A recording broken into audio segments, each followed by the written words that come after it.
Peace and grand rising to the sovereign, original, indigenous, natural, divine heirs. Today is April the 9th, 2023 on the ancient moon calendar and 2024 on the ancient sun calendar.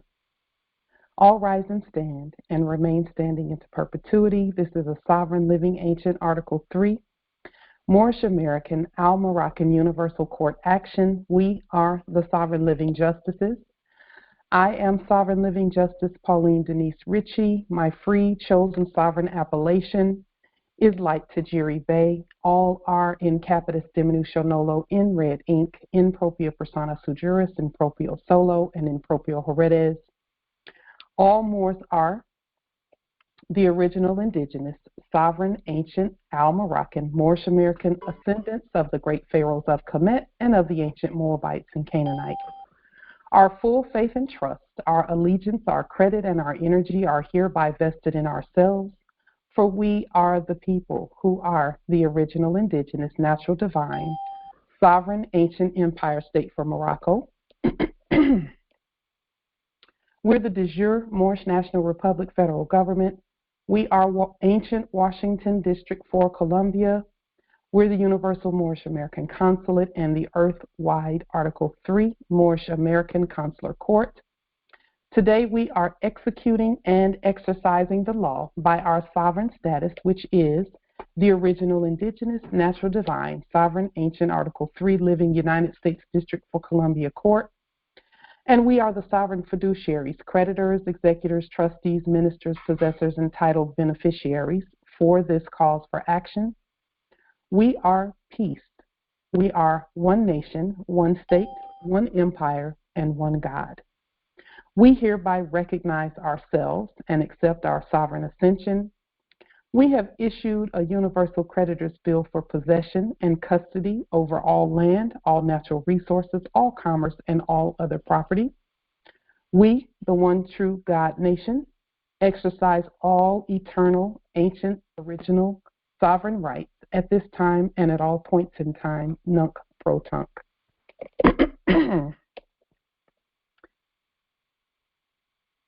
First, let me say Happy Ishtar to all.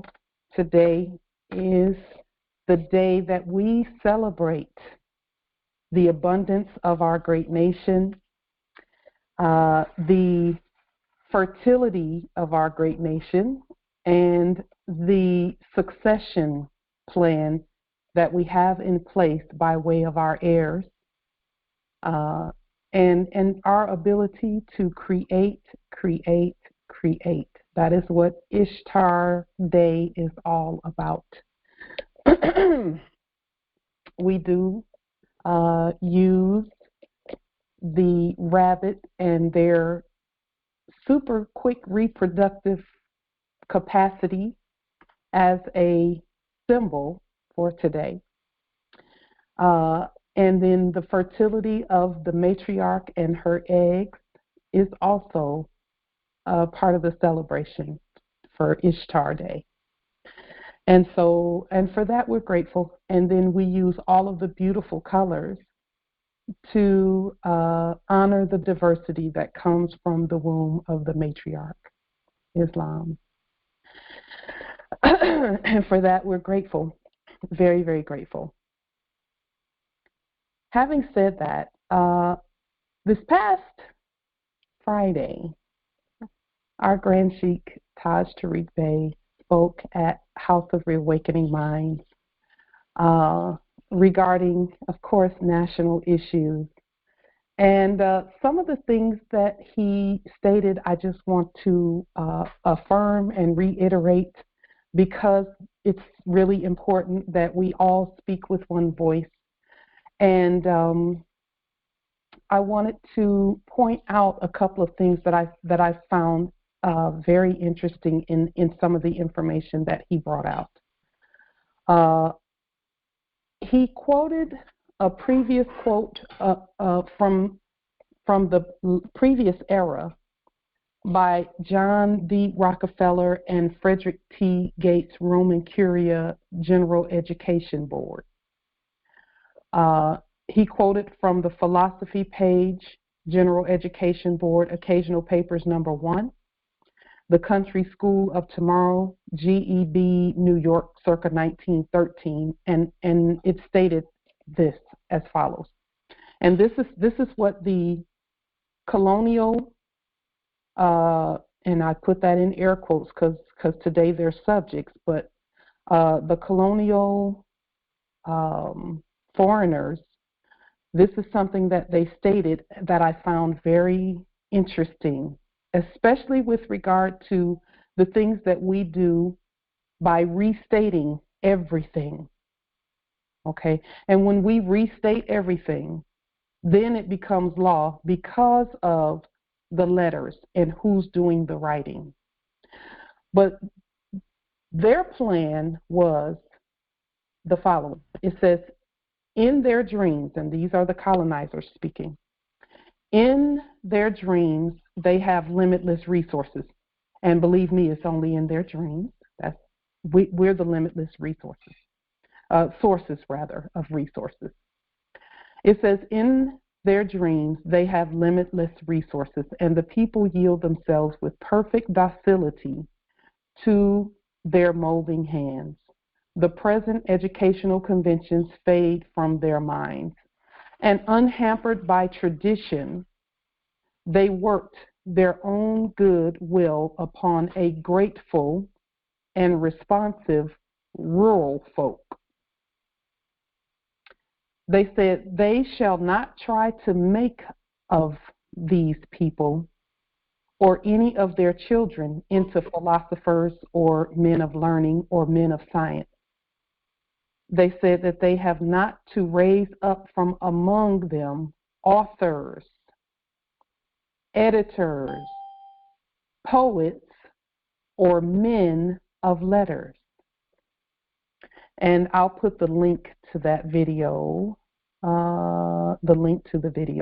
so that you can go there and watch it if you have not had an opportunity to see that video. Here is the, yes, and I'll be happy to do that. Thank you. Here is the,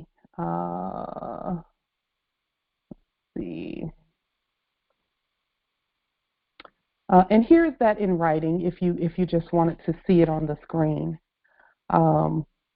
It was spoken. He read it out in his teaching video, and I just found it amazing that it's right there in our faces that they did not want.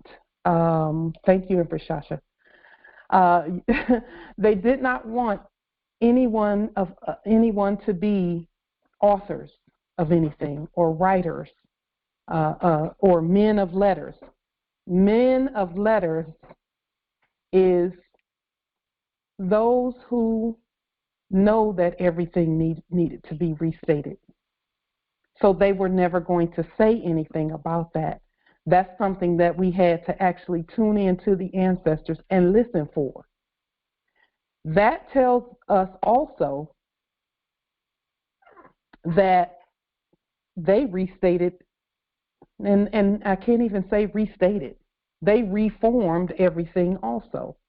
And they did not want anyone through the ages to take everything back by restating, rewriting, claiming the letters, being the fiduciary for all letters, all numbers, all signs, sounds, sigils, colors, numbers, everything. So that was something that we were not supposed to know. Okay. They wanted us to claim their letters and say that their all caps is us. And all we had to do was look at what our grand sheik was teaching and see that what we're doing by restating things and being our own letters people, that and being the authors and finishers of our own everything is what we should be doing. just by what you see there on the screen, just by what Rockefeller and Gates said. Because see, the authors, those who write their own, you can literally write your own everything, including checks and all of that, however you choose to do it. Okay, as nations and states, governments. So from this point, we have been discussing quite a few things in terms of what individuals can do and should do to declare their nationality and to claim and restate everything properly. Now that we know that we are the state and we remember that, oh, we are the government, what we want to do is move in that manner and state things from that perspective. So, when it comes to everything, such as any documentation that has to do with us, anything that we see on our land that we want to claim, restating is going to be the method that we use in order to properly claim things. Here it says philosophical base of operations is founded on church, school, and college and universities, etc. The teachings emphasizing subdivisional corporate purposes of persons whose agenda was first curriculum accepted, followed by curriculum dismissed, followed by information hidden, information veiled, information distorted, information suppressed, and misinformation accentuated. This is the origin for the aforementioned dream as enacted by the fictitious dead General Education Board. So they just, the basis for everything started with the letters, the numbers, and who wrote it. Okay. That includes the Federal Reserve debt notes. That is why debt notes don't work. That's why they don't get rid of debt. They increase debt. And so, and that's because the creditors did not write them. The creditors did not author those. So when we think about Federal Reserve debt notes and money and things like that, I have 6 questions that I would like to open the table and ask. Just one moment, It's about 18 minutes after the hour, so I am going to go ahead and lock the meeting so that we can have our meeting and deal with anything that needs to be dealt with. The first question: Can beans be money? That's just a question. Just ask anyone. Islam Empress. I absolutely think so, because they can be a unit of exchange. They are commodities. They come from the earth, and quite possibly they have been money, because we would exchange food, we would exchange, all sorts of things have been money. Salt, shells. It's food. It's natural. It comes from the Mother Earth. So I say yes. That's good. Anything that comes from mother is money, including the heirs. Islam. Islam. Okay. It was a coffee cake. Did the same thing. The guy, judge ordered that he pay something, blah, blah, blah. And he said, well, you don't care how it, and the judge was like, nope, don't care how you pay it. So he brought in coffee beans, and he had an order. This is the short version of it, but bottom line, he paid out 1,000-something coffee beans. So, and again, same reasoning. It is a commodity. It comes from the earth. It's a commodity. So it's a fungible exchange, and because it's a commodity, it has value. And you cannot determine what species to tender payment in. That's good. Another clue. Yeah. So no one can tell you what species you have to tender payment in because we don't have any real money. It needs to be something of value. That's good.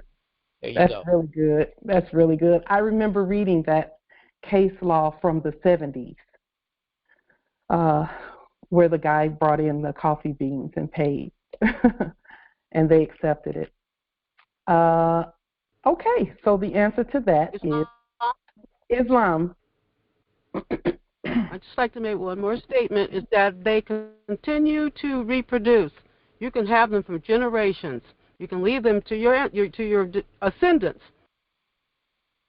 Ooh, that's good. Ooh, that's really good. You can plant them in the ground and they're going to grow something. That's really good. Grand Risings. Islam. This is Freedom L from Washington Territory. Uh-huh. I just wanted to clarify that we do have lawful money, which is gold and silver. And yes, I do concur that beans can be money and any other thing that we choose to barter or exchange with each other. Islam. Beautiful. Yes, indeed. Empress Shasha, you know we got goosebumps together at the same time. Yeah. Yes. That's beautiful. And that's why we had so many heirs, you know, in the last era. My mother had 9 heirs, 10 altogether.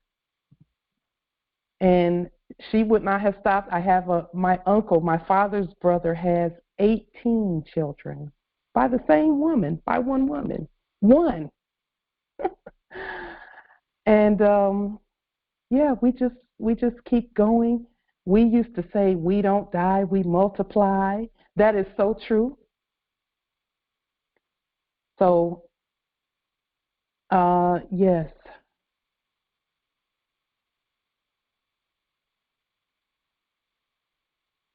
Ooh, that's a good question. Noble Phoenix put a question in. If you'll just hang on. just hang on for our subject matter, Islam. Indeed. So the second question, can crops be money? And we pretty much answered that already. But just for the record, can crops be money? You know, when we think about the farmers had an open credit line every year because of their crops. And they would, and prior to a debtor economy, the farmer never had to worry about anything. He could always, that's where futures came from. He would say, okay, the crop will be here, you know, in May, so we'll sell the crop and pay back the bank for whatever needs to be paid back. And they would get farming equipment and things like that easily, you know, with no problem. They could borrow years into the future because of the commodities portion of what they do.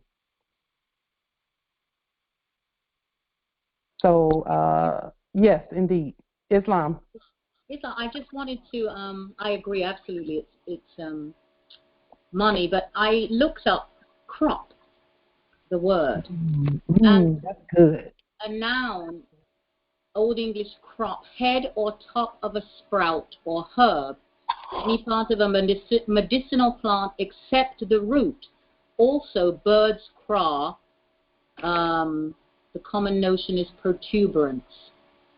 And then you go down to the verb, circa 1200, cut off the top of a plant.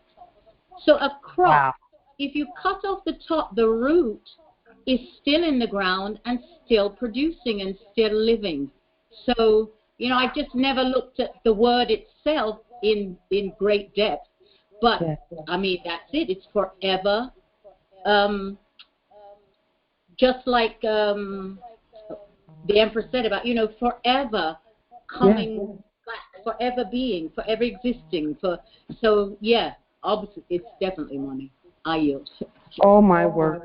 That is just rich information, because we just enacted decapitation.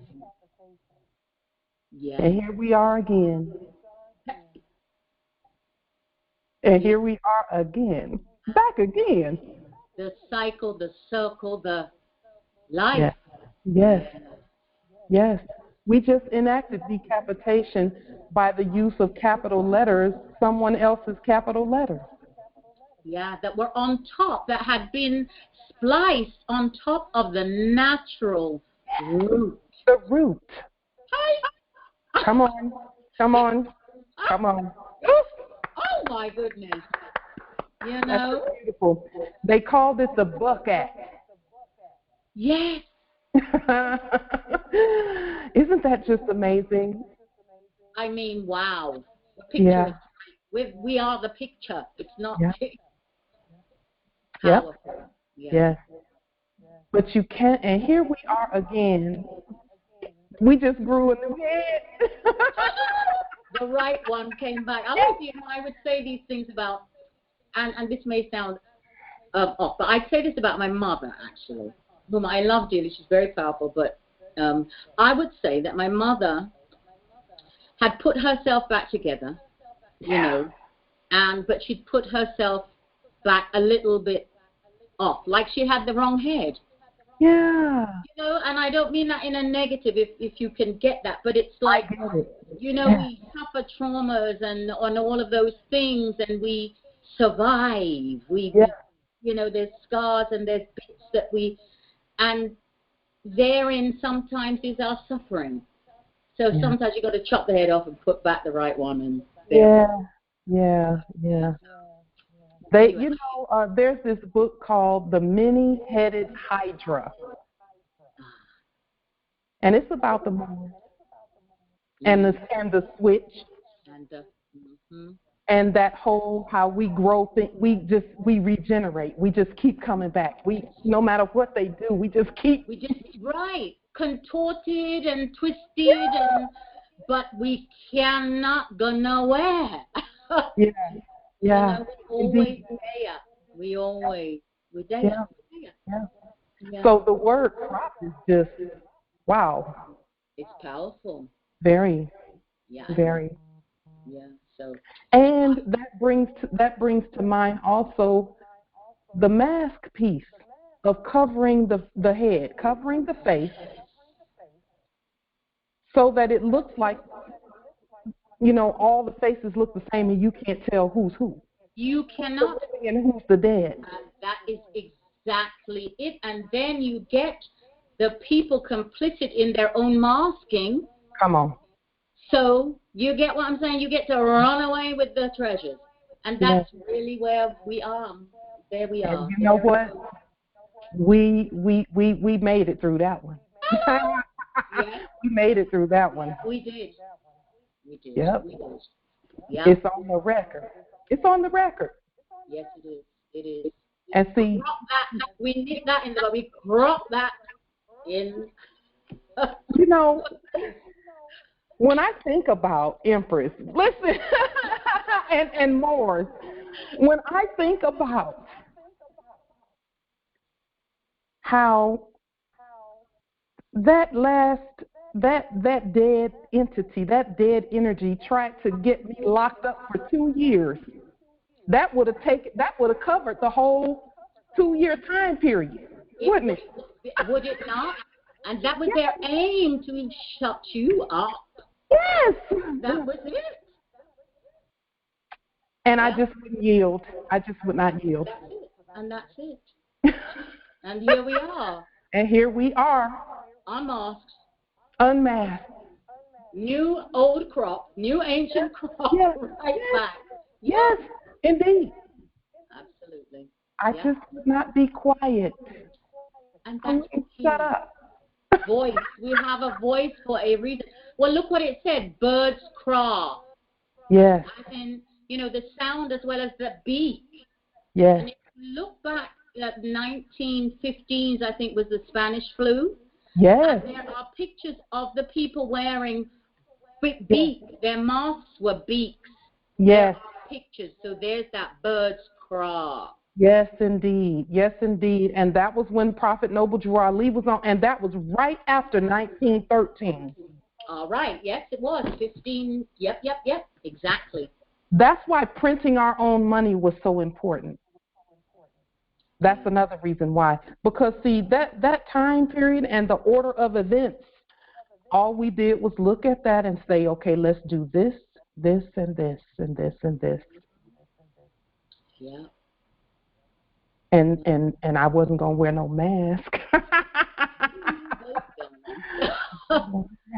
You and me both. I'm telling you, it here again, it's just a new crop. Yeah. Because there's nothing new under the sun, as they say. And like you said, look back then, 100 years prior, what did they do? And here we are again, repeating the steps, a different outcome. A different outcome. It's a different outcome. This time we won, just like we said in the beginning. We won this already. It's a wrap. It's a wrap. We won. We won. We won. O-N-E. We won. W-O-N. Yes. We won. I love that. That's good. Oh, that's so good. That is so good. That's really good. I like that. We won. We won. We won. We won for real. That's it. Not true? Yeah. Boy, I got goosebumps. Anyway, are you? Oh. Powerful. We're powerful.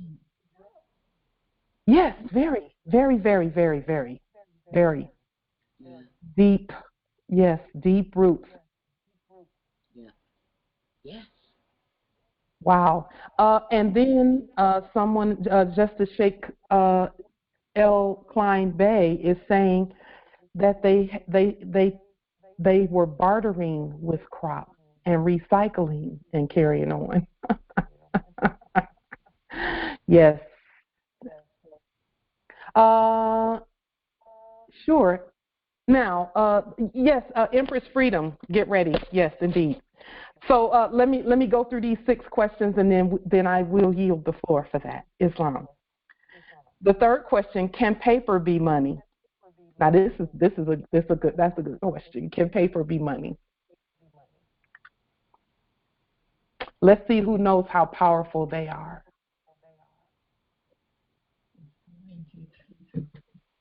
Our paper is money.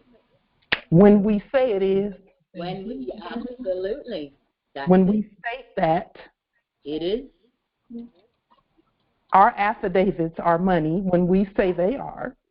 And we put a gold delarium in them. Hi. The delarium. Yes, because we've agreed that it is. Yeah. So, and see, they'll get tripped up on that one just because of the fiat programming. Don't let the fiat be the program anymore. That was so last era. This is this era. We are at a new time. Islam. There's a little bit of Islam. Yes, Islam. It is also money when you put your autograph on it and your thumbprint or your seal on it. You make it valuable. That was going to be one of my questions also. Is our autograph money? That's a question. There it is. Yes, it is. Yeah. Yes, when we add it to a promissory note or any financial instrument, really. Anything. Or delarium. Yeah. And affidavits, any paperwork, any contract, any. Islam, that's the Can reason. sea salt be money? Islam, that's the reason why they Go ahead, Nobility. signature. Go ahead, Nobility. That's why they always ask for our signature on all their pieces of dead instruments, because we put life into it with our autograph, because again, we're reminded, autograph, AU, is a nobility element called gold. Yes. So put gold and put energy into that piece of paper, making it and breathing life in it by your energy. So that's what created the money. Always did, always has. So why would it be no different when we endorse with our autograph our delirium? They've been notified. So that's all that needed. We noticed them, so we execute. I'm about to do my own demonstration on that. Indeed.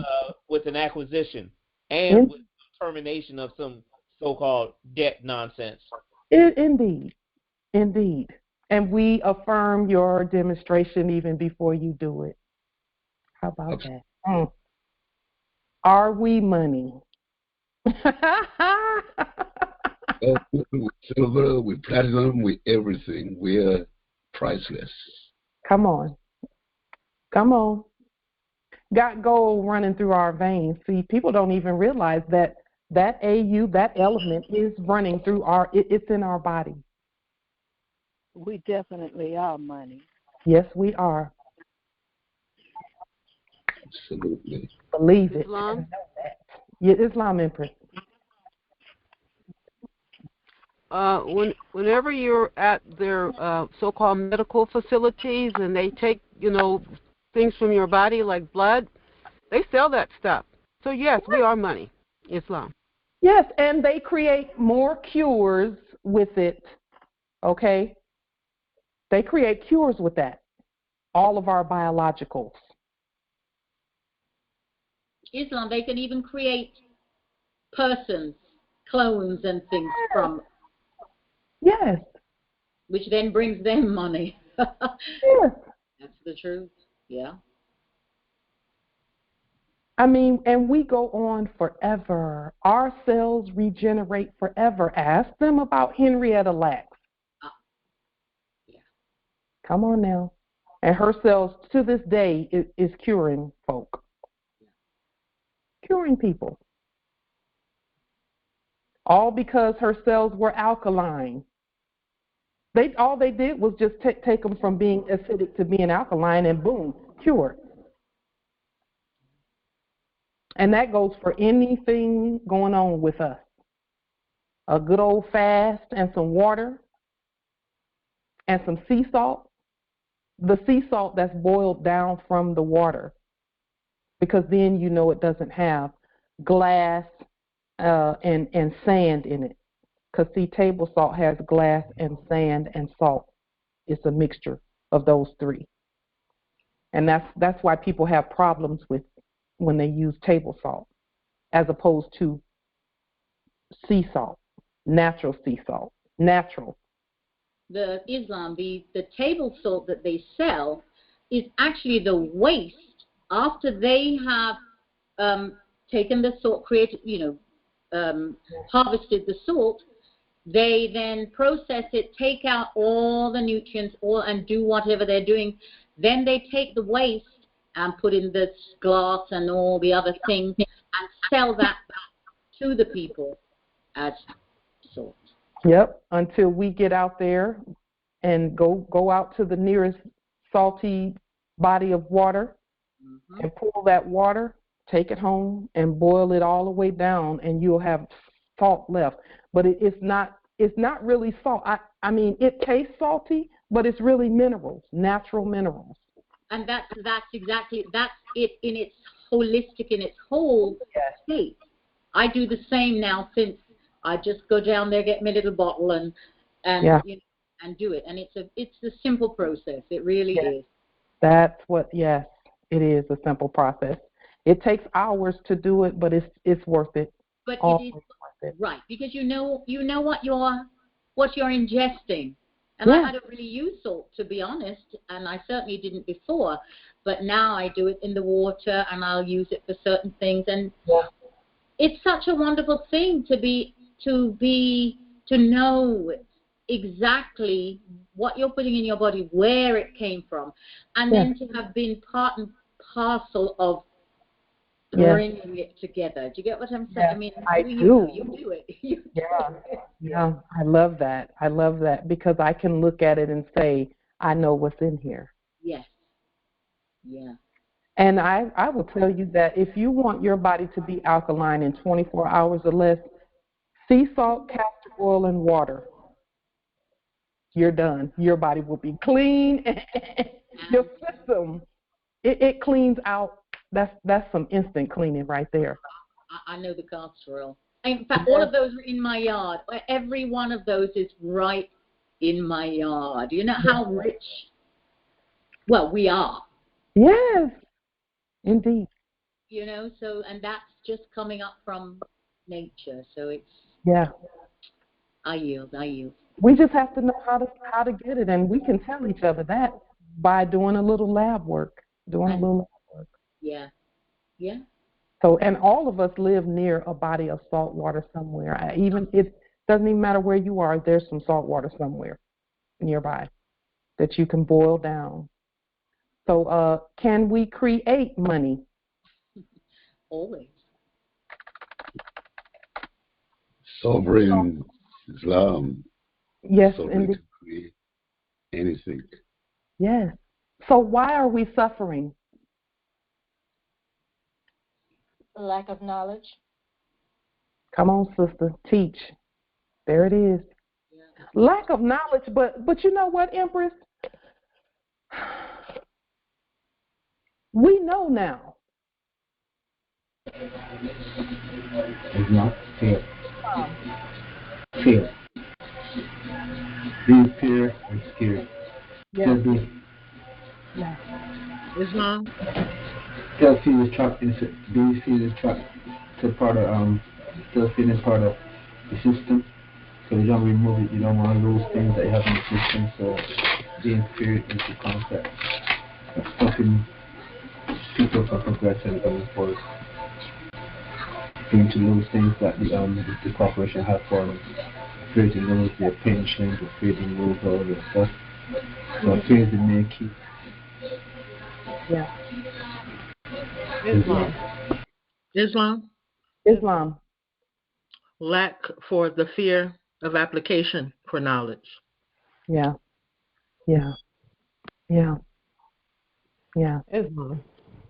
Islam.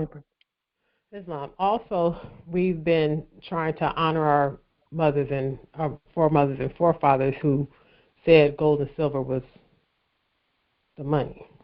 And so now that we know that we can.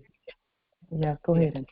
Now that we know that we can say what money is, you know, now the power is back in our hands because, you know, we're just trying to line ourselves up and get back in place. So we got stuck where the money was, what was considered money. Yeah. Also lack of trust. Lack of trust too, Empress. Yes, indeed. Yes, indeed. And now we have eliminated most of that just by us coming together.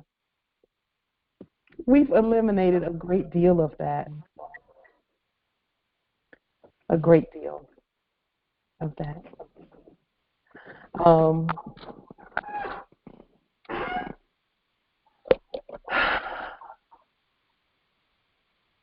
The lack of trust, and then the fear, and knowing what gold and silver is. Now that is very important to know. What is it about gold and silver that we said, okay, gold and silver has to be used? We actually stated that for the subjects. Now we can do it too, and we're actually going to honor that. We're going to honor that. We're honoring it already. We're tendering payment and our autograph, because see, not even gold is can be used at the grocery stores until now. until now. Before, people would try and take gold and silver to the grocery stores and they would not accept it, but they do now. And so with Dolarium, it was just a matter of time because so many of us use it.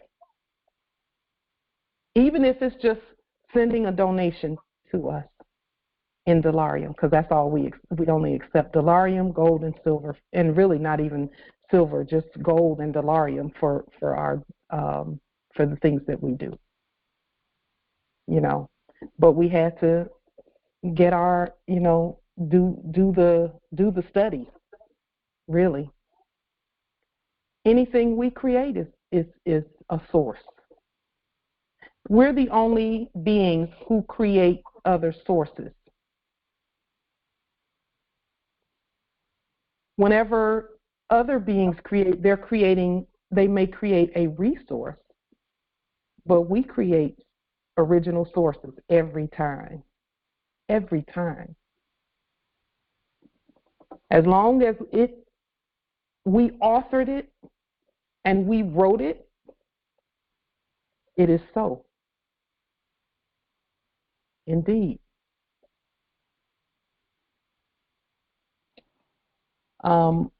Yeah, you know,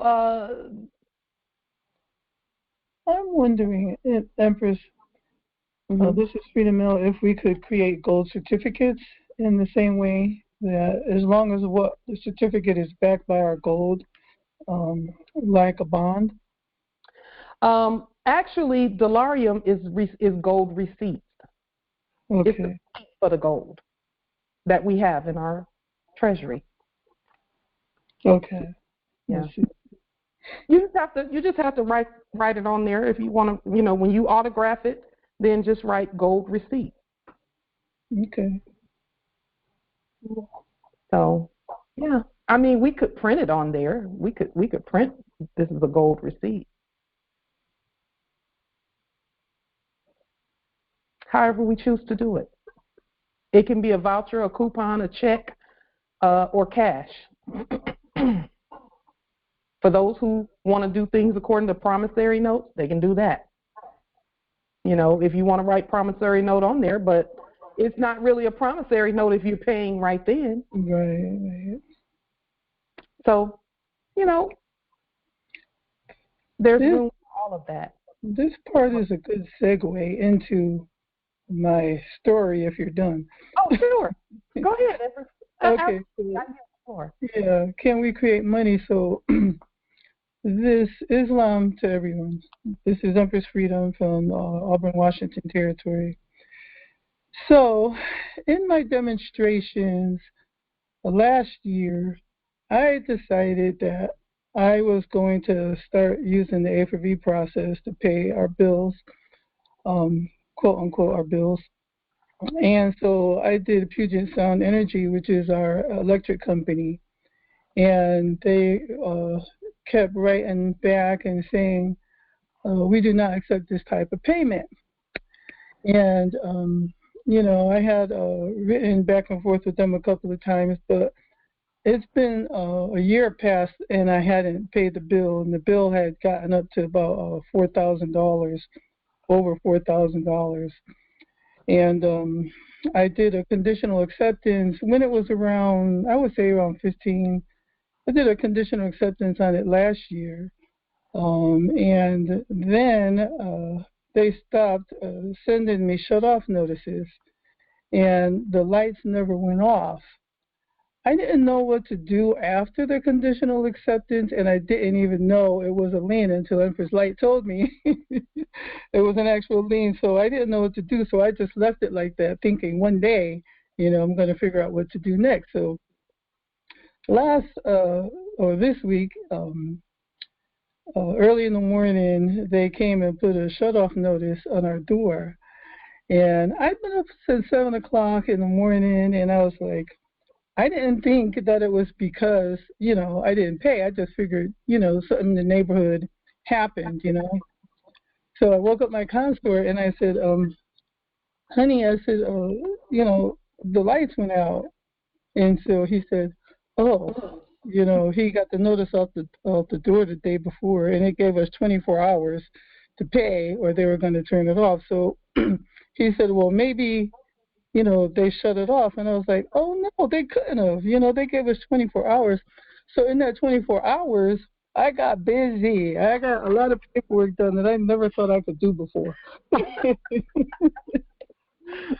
put a whole packet together. I put it together, termination of corporate contracts, which I already had done, the cover letter for UCC1 financing, and the UCC1. I did the fiduciary document from Empress Light and our 40 documents. I put a copy of the Treaty of Peace and Friendship. And my consort had went online and got a copy of their own policy and procedures, which said under what conditions that they could actually turn someone off, and they were supposed to give you 8 days. And it said that they were supposed to give you another notice, and they didn't do that, so I put that in there as well. So I was going to mail it, but then we decided to drive it to Bellevue, which is about a half an hour away, and we went to the headquarters, and I had all the documents. It was like 38 pages. And during this time, it was a big deal for us because this is our first time having to demonstrate this way. And my consort didn't panic. I initially had a little bit of anxiety because I was like, if I don't do this right, he's going to lose faith in me and the whole process because I'm the one that does all this paperwork, So we did it together, and I'm really proud of the way we handled it. So we drove to Bellevue, and I had the packet, and the CFO was in a meeting. So I wanted to leave it with the front desk person, and he said that he couldn't accept anything if it was a legal document. He asked me if it was a legal document, and I didn't want to answer, but so I said no, it's a lawful document, which in truth it was. And if I would have just said no, then I would have felt like I was lying, So he says, well, if you want, you can wait for the mail person. You know how they have inter-office mail delivery. He'll be back in about 20 minutes, and you can hand it to him. And so we waited, and when he came, he said the same thing, that he couldn't sign for it, but he can take it. And so I gave it to him. We gave it to him, and I asked him for his name, and he showed me his badge. And so I wrote his name down since he couldn't sign for it. He was very pleasant about the whole thing. And then I was thinking, well, I hope they give it to him. So anyways, we went home and feeling confident in everything we did. And so when the lights went off, my heart sank, and I was like, oh, no, did I do everything correctly? But I couldn't think of anything else that I could do. So we called Empress Light, and we're like, I'm like telling her, okay, this is what happened. And it was about an hour and a half later. And so when we were talking to Empress Light, the lights came back on, right? And previously, she and I had been talking about public works and how all bills are supposed to be paid for free because we have had this house for 6 years. And last month, we got a bill for $600 from Waste Management and for garbage, and we never got one before. So when we got the bill, we were like, what is this for? They're like, it's for garbage. And I'm like, well, we pay garbage on our city bill. So she said that they separated, 2 years ago or however long ago. But nothing that she said made any sense. So to make a long story short, in the conversation, I said, well, how come you didn't stop our services? And then she said those magic words, which were, we are not allowed to cancel any services. And Empress Light said, wait, what? And then she went to work on her end. I don't know what that did for her, but you never know what goes on in that mind of hers. So. So I said, okay, and so I said, okay. So I'm thinking when the electricity came back on, I remembered that when she shared a demonstration she did with us a couple of years ago, that a similar situation happened to her, and she might want to share that herself. Yeah. But to make a long story short, okay, so we were driving the next day, and the lights came on. We were all happy, feeling proud because we stood on our square, didn't go back in panic mode. And, even though in the background I could see my counselor pacing back and forth, thinking of, what we could do. But anyways, I'm proud of how that ended. But I didn't tell Empress Light a couple of days later. I didn't tell you that we got an email. Okay, first it said they closed our account. The next day they said they closed our account, and then I got a second email saying that they opened a new account for us. Okay, so in the old balance, we were thinking to each other, well, what's going to happen? So 2 days later, I got another email saying that there was a balance on the old account for the $4,500 and I was like, oh, okay. And so I was going to tell Empress Light, and I said, no, I'm going to figure this out for myself. I'm going to figure this out, okay, because that's where I am at right now. I'm trying to figure stuff out for myself, And now if I get stuck or if I just need advice and what I'm thinking is correct, then I'll go ahead and ask. We talked about that. I told you that something like that might be, because see, what they're doing is they're still trying to get your consent. Yes. They're still trying to contract with you. Yes. You broke the contract. Mm-hmm. So and when you break the contract, that debt doesn't apply anymore. And they know that. Mm-hmm. And so what they did was they took the liberty to open a new one and then try and do the same old thing, which is put, a new contract, get you to agree to a new contract. I thought once we terminate corporate contracts, we don't have to even talk to them anymore. We just put our paperwork through the talking. So I did. So look at what happened when I said, let me go. Actually, this was just this morning. Look in the chat. Can you put that document up? What bigger? document? Okay, I just put it in the chat. This is what I found this morning when I logged into the account. Okay, why did you log in? Whose account is that? Puget Sound Energy. This is the note that they had in our account. I want everybody to see what it says. I want you to see what it says. I don't see anything in the chat. Oh, maybe I didn't I sent it. It's right there. Okay, there it is. It helps when you push send.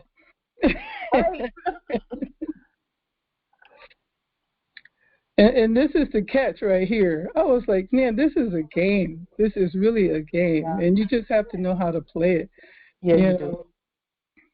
And so... wow, look at that. Wow. We can't see it. Okay, I hope it stays there. It popped up about 6 times. Yeah, and it went away. Maybe it's down below. You see what they say there, request a credit? Yes, it says either pay or request a credit. I was like, what? Are they kidding me? So here's the thing. Now, in the last few days and weeks, what we have done is cancel the debt and send the credit. Because we have it. They know we have it. We're the creditors. Mm-hmm. Mm-hmm. So either they're asking me for a delirium, debt cancellation, and then send the delirium. That's the credit. Okay. That's what we've been doing. We've been talking about that. Well, if they can't see it, it says this account is inactive with a remaining balance or credit. Please make a payment or request a credit. Leftover account balance $4,525.54.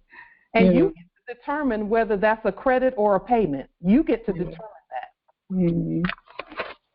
They know we're the creditors. They know that. Mm-hmm. So that is where I was getting excited even more. When I first saw it, I was like, what? And then when I saw request a credit, now why would I have to request a credit from them? You don't request the credit. Exactly. You send the credit. You enforce the credit. Yes. So they were giving me a clue right there, that I can make it go away with the credit instrument, know. Yeah. So, but you can't leave the debt hanging out there. Right. So I remember. your debt. They're on the hook for the debt. They know that. And so what we do is we do a debt cancellation since they're doing what they're supposed to be doing, because they did do the right thing by turning that stuff back on. They did the right thing. Now we have to do the right thing and cancel the debt and send the credit, which is Delarium Gold receipt. Okay. And that's what I'm going to do. I first thought maybe I'll do A for V, but I was like, no, wait a minute. I remember I talked to you about that or even mentioned it on one of the calls, and then I thought about Darlarium. So I'm going to... Whatever your spirit says, do that. If your spirit is, because you bring up A for V a lot. I do. And I'll say this, partially it worked. When you said that you accepted, you did a partial or a conditional acceptance, that is A for V. Okay. And so that worked for a while, but now they want the credit. Now they're saying, okay, you turned it into a credit, but someone has to claim the credit. They can't claim the credit because the debt hasn't been canceled yet. Just cancel the debt, do a restated 1099-C debt cancellation. We don't use their forms. We use ours, our debt cancellation form, because we're the only ones who can create a form that will, or format, or an affidavit format that will do away with credit. Do away with debt. Yeah. Debtors cannot do away with debt. Only creditors can do away with debt. Yes. And that's why a lot of... But go by what your spirit says first and foremost, because your spirit is always... And so I've learned to sit with my spirit and just listen and, go through the knowledge that I do have. And I remember when I spoke to you and you said that something about last week's call, which I couldn't get on for some reason, but I didn't, and you said, well, don't worry about that because you don't have time to learn it anyway. And that's when my spirit said, what you always say is operate at the level of your own understanding. And in that, I found confidence. There's a honor that. Yes. Because it's really not as much about the process as it is about you. And about knowing who you are and knowing that you have the authority to handle it. That's really what it's about. So can we create money? That's the best question there because, going forward, we have the benefit of the Darlarium. But even in my last video, I did a video on acceptance for value because I'm really trying to figure out if it has any validity still, and if it does, it'll be because we say it does, I guess, but even without other individuals who might want to use it who don't have, a sovereign status yet and are always asking me questions about whether or not they can use it and how to do it, and I've made videos on it. I just still feel like it has some validity for some, but when you look at it like uncorrupted, it has to be the process. Any process will work. Yes. They just have to be uncorrupted. They have to be in their proper status. We have to restate. And the thing is, people are already in their proper status when they just say, okay, I am who I say I am. I'm a Moorish American by bloodline and birthright. Or I'm a subject of the Moors by bloodline and birthright. And restate the documents. Yes. Restate every process. Every process has to be restated. I am, and I have. That's all you all did was just. Now I didn't know you did 30-something documents in one night. I didn't know you worked that. 38 pages. I did one in less than 24 hours. It was done. Wow! I proved something to myself. There's no excuse for procrastinating. Right. I was trying to make sure everything was perfect. I simplified. Like you said, simplify, and that was the key. So one of my documents, I think the UCC wasn't and all red in lowercase. I was like, that's okay. I don't have time. I'm sending this one like it is. Simplified, but it got the job done. And so I'm going to go ahead and do the same thing with all of our debt. Yeah, simplify it. Just keep everything simple because we've done the complicated thing. The most complicated thing was wake up and realize we were not who they said that we were, and that we do not, and that we know who we are, and we have the authority to do everything ourselves. We don't need their services. So the only thing I didn't do is when I was talking to you yesterday or the day before, I was saying I didn't make myself the secretary or whatever it is that you talked about on air calls or of that company, the fiduciary. I beg your pardon? Fiduciary, yeah. All chief executive officers are fiduciary. Repeat that? All CEOs are fiduciaries. Okay. So I'm going to do that because and resend it with no bills due, with the no bills due that I recreated or reconstructed, and send it to the other corporations noted on the UCC. And yeah, I was gonna say make sure you lien and levy and all of that. Yeah. Yes. I am. It works. The process works when we just restate everything and determine that we're going to stand no matter what we're facing. And we're not really facing anything. The estate is already ours. We just have to properly claim it. Yeah. I just want to say one more thing. If anybody out there ever feels inhibited about doing something like that, for us it was really big, but going over the documents again and reading the content in it while I was doing it just reinforced and solidified my confidence in it. So sometimes we have to go back over those documents and to remind ourselves, of the power that we have that's verbalized in those things. So it's just like you're talking about, are we money? Yes, we are. Are these documents good? Yeah, but the facts remain true whether or not they're down written on a piece of paper. But taking it and putting it down on a piece of paper, we're able to show, other people that we know who we are, and the power that we have. So that's the only way that change can occur. Yes, indeed. Man knows not by being told. Thank you. Man knows not by being told. Our prophet said, "Look, let's do this. Let's do this." Because we can hear things every day, all day. But when we do it, yes, Noble Phoenix, sea salt, castor oil, and spring and water. It doesn't have to be spring water. It can just be regular water, and you'll be alkaline in 24 hours. Sure will. Is that the question you were referring to, Noble Phoenix? No, actually, I was referring to the POW question. From the very beginning. Issue. We claim through our government, even though it is issued in our person's name. You have to claim fiduciary and create a new person.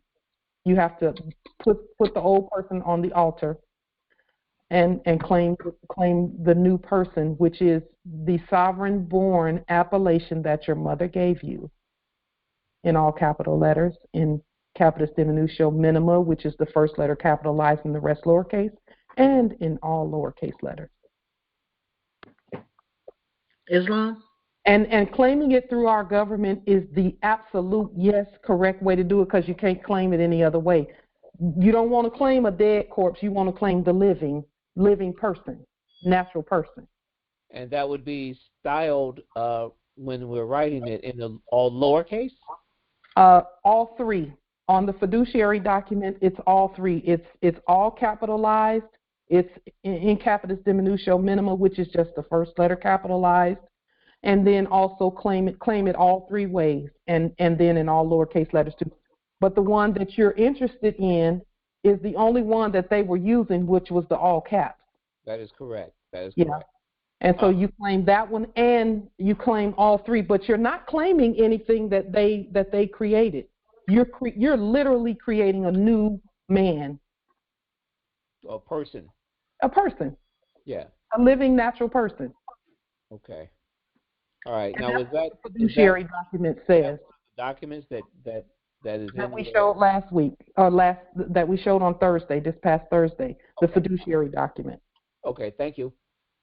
Islam. So, yes, indeed. Yes. So I have a question about the levy process. My understanding about the levy process is that that's put in place if a corporation needs to be closed. Is that correct? If we want to actually do an eviction on a corporation and just close the corporation down and use it for whatever that the Moors want to use it for. And I know that we don't want to cause chaos on the land. I understand and understand all of that. It's just I would like to know for clarification. If you specify that you're doing it to close because the services are no longer needed, then yes. Okay. Islam. Thank you. You're welcome, Empress. Thank you for your demonstration. Very powerful.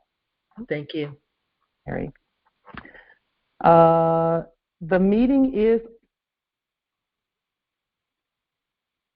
is unlocked for those who want to come in. If there's a comment in the chat, it says they cannot have a lien against them and still call themselves a creditor. What is that? That's just if you're claiming the corpse. If you're claiming their corpse, then that's not a creditor. Their corpse is not a creditor. That's what they're saying. And so what we're saying and what we all say is that first of all, they cannot name us. They can't create anything for us. But what they did do was keep records while we were asleep, and all we're doing is correcting all records by introducing our natural person, who is the neutralizer of all debt. Our natural person neutralizes everything that they put out there. Yeah. So now let me show you another reason why the fiduciary document is so important. And this is going into our subject matter a little bit.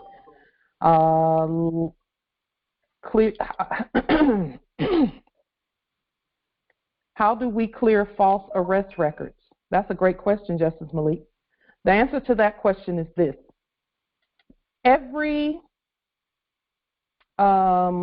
First of all, know that record is not yours. That's theirs. Okay? That's not, just a moment, because I am going to, let me put that out. First know that that's not your record. That's their record, not yours.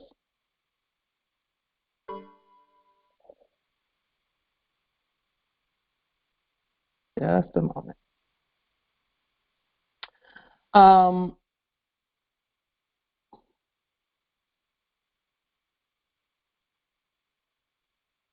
Let's see. Why doesn't Pauline ever tell you why she paid fiat for her Nissan Altima? She never explains why she had to pay fiat. No. So, now, let me show you. First, let me pull up. I want to pull up. She's afraid to tell you why she paid fiat for her Nissan Altima. She's afraid to tell you because she had to do it. That never happened, Moors. I'm speaking to the Moors. So now let's let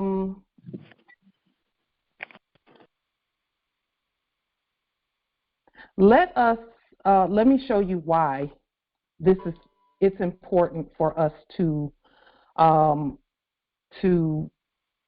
properly claim and create the all caps and otherwise. Because Justice Malik, the fiduciary document is the answer to your question. All you have to do to clear a false arrest record is create a new record. And your new record will show that you have never been arrested. I've never been arrested. My all caps has never been arrested. You know why? Because I created her record. We don't have to go by those records that the fake system put there. We are the correct record. They arrested their corpse, or they thought they arrested their corpse. They thought I was dead, and they was trying to take some debt off the land because the Moors said take. And then I identified myself as living, and guess what? The door opened, and I walked out. Wrong one. Wrong one. They didn't create me. I created me. So just create a new record and put it on the public record.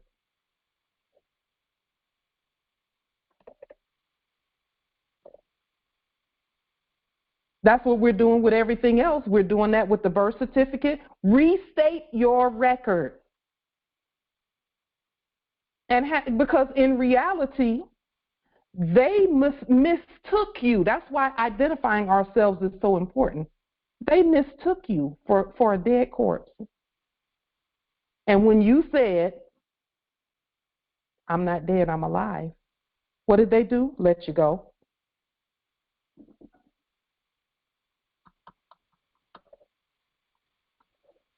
And now they got to let the stuff go. Because it ain't their stuff. It's our stuff.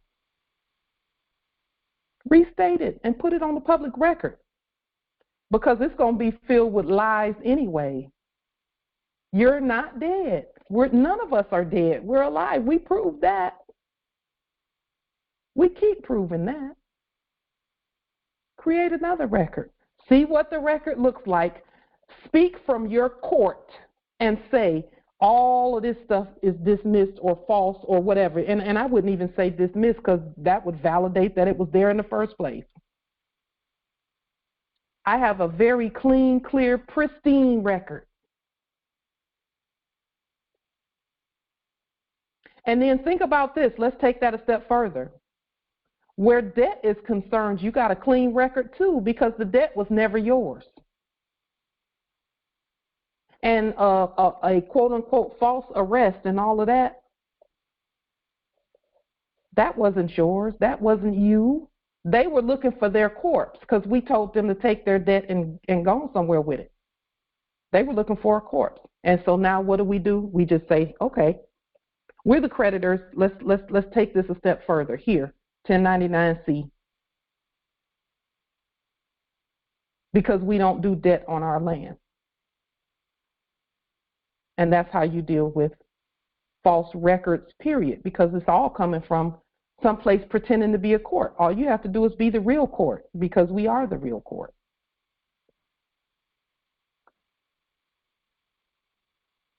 So, this is getting easier and easier for us, Moors. It's really getting easier and easier for us. We've done a lot of work.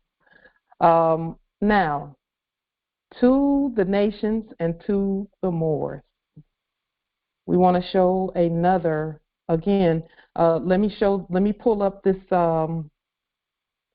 fiduciary document so that you can see.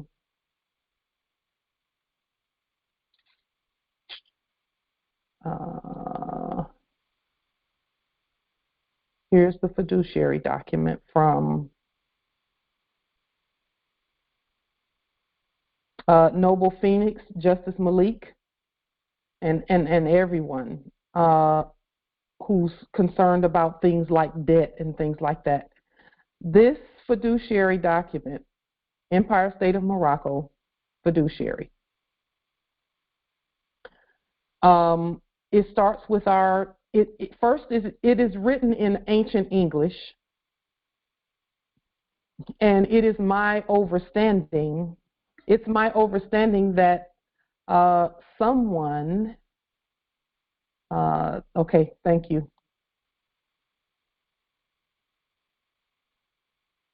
It is my understanding that someone recently did a video stating that all languages came, that the English that is spoken today came from the ancient languages. I believe it's, what's his appellation? The brother that did the video. Someone sent that video or mentioned that video. Islam. His name Islam? is Kurimeo Ahau. That's his name. Okay. Kurimeo Ahau. Okay. So then he's a second witness, because Empress Rosetta Dane Calloway is the one I think she sent to me about where English today came from the ancient languages. And all we did was go back to the ancient language and start using ancient English as our national language.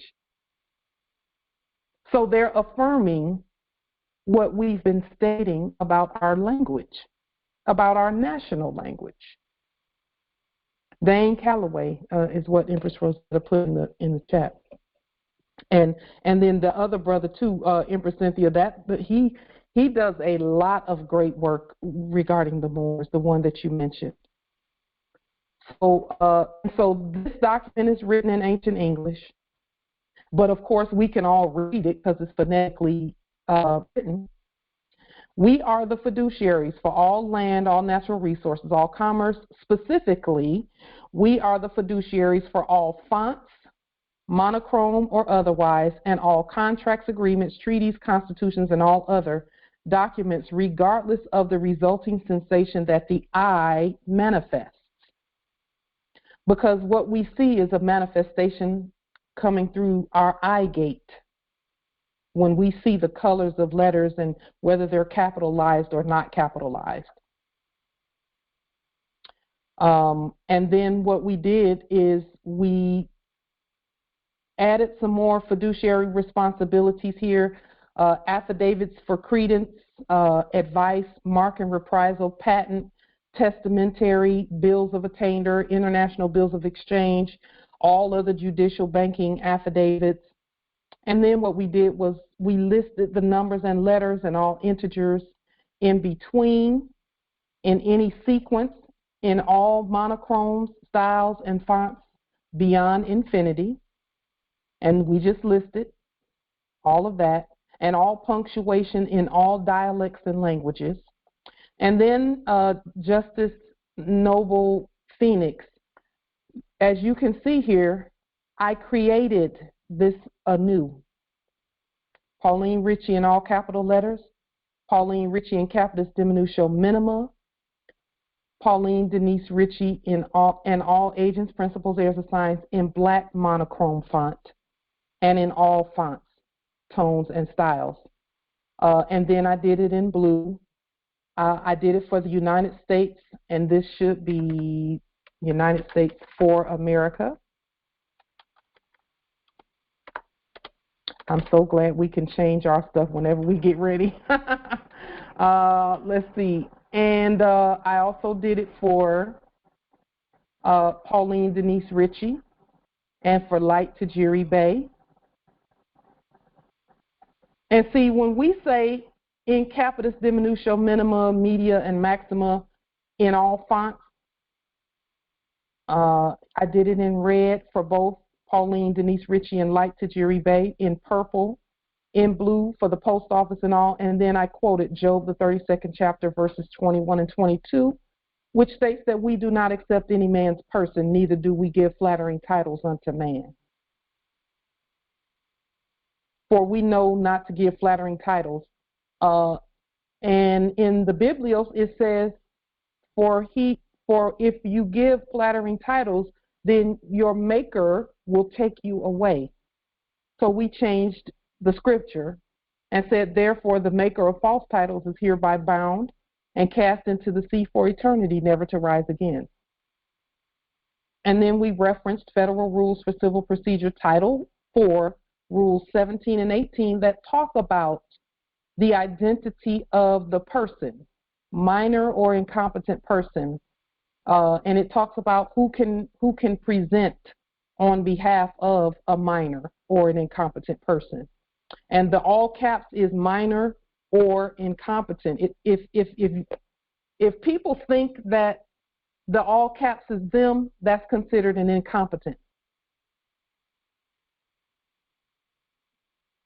For us, it is a minor, meaning it doesn't hang out there by itself or have any fakes representing the person. It says that a like fiduciary. And when you say like fiduciary, like means of the same nature. So you cannot represent the dead all caps. Please stop doing that. Please stop trying to do that. Everyone that I know of who tried to do that, it didn't work out. Okay, don't do it.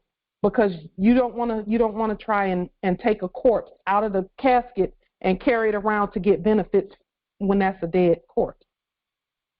Okay. And the fiduciary document, this document is linked, it'll be linked, it's linked under all the videos previous to this one. Rule 18 talks about joinder of claims. Okay. So, and then that's the end of the document. And we have our seals and things and all of that.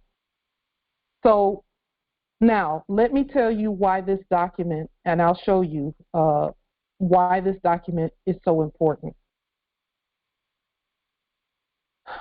Because we're going to be using our sovereign-born appellations to claim the estates and the accounts and everything that belongs to us. We've already done that. Now we're just walking that process out. Okay. So,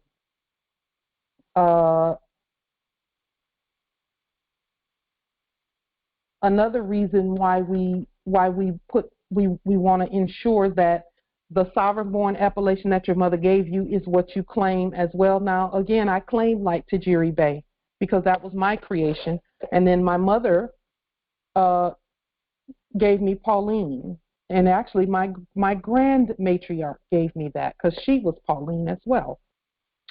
And so before, even when my parents first got married, they were the marriage certificate was a claim, an enacted claim on us before my parents had us, and so we restate as matrimony affidavits, not marriage, but matrimony. Affidavit first and then a certificate. We issue those to ourselves, thereby accepting our inheritance as given by mother. That is what matrimony means. It means the mother's dowry, the mother's gift to the marriage, to the union, the matrimony. Okay? Matrimony.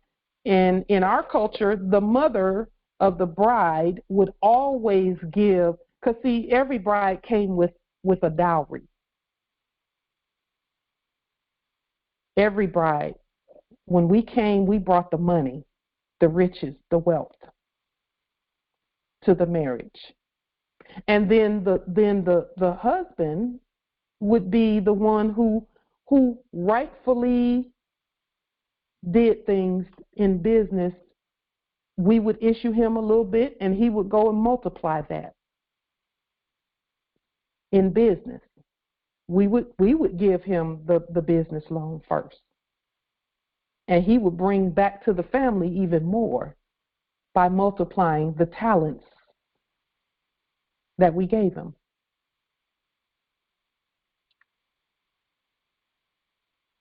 So, therefore, when we receive the name or the appellation that our mothers gave us,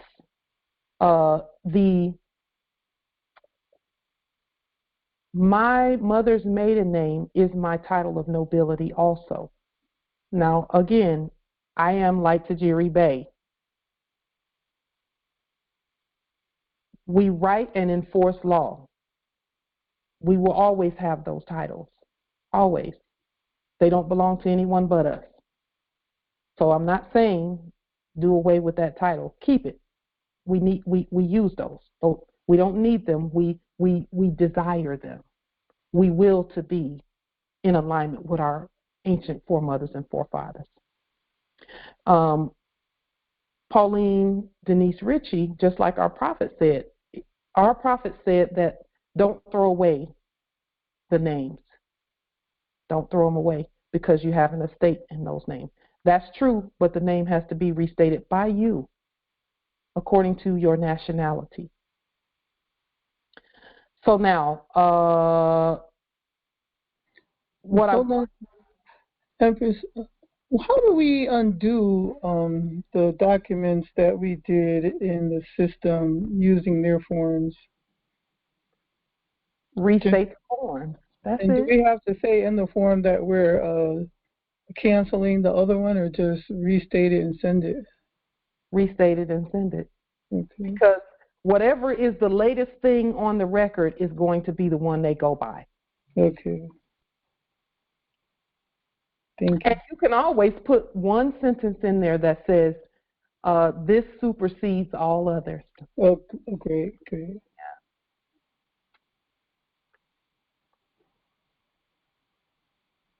Yes, indeed. So now, after you have done the 6 documents that we talked about in our last one, appellation name change and judicial proclamation, termination of corporate contracts, a lien on the social and the non-de jure war name because we're not at war, we're at peace, a lien on the United States Corporation Company, the dead one, and also a proclamation of trust and the fiduciary document. Those 6, once you've done those 6,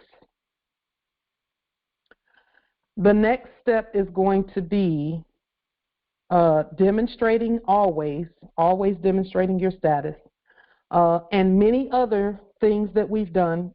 Again, for those who are going to be, who know the value of the 40-something documents, because those documents state that we know we're the presidents and the governors and the chief for police and all of that. That stuff needs to be on the public. You need to know that. Okay.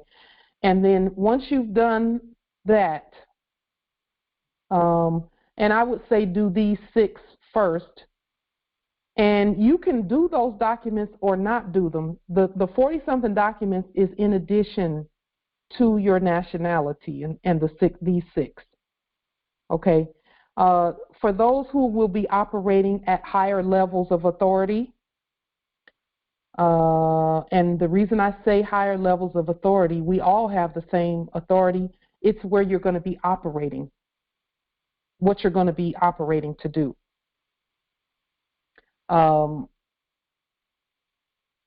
That's what those other documents emphasize from your national status, is that any of the authorities at all, and again, we all have them, but we must show competence at them. Okay, and here's why. This document, we've been talking about banking and master accounts and things like that. This document that we have restated is a document that, for example, Empress Shasha, Justice Kansu, Empress Frederica Clark at French Guiana, Empress Beth at Kenya, the Moors at China, Indonesia, and Thailand. All of the Moors that are at the different land masses This document right here is a document where we go into trust even further for each other. And again, we are doing things outside of that previous system. Whenever they see documents coming in with color in it, they'll know that it's from us. Okay? This document has been restated. The one that we saw where they restated it, and just lowered it really. Let me see. I'll show you what that one looks like so that you'll know that everything that we're doing is indeed restating.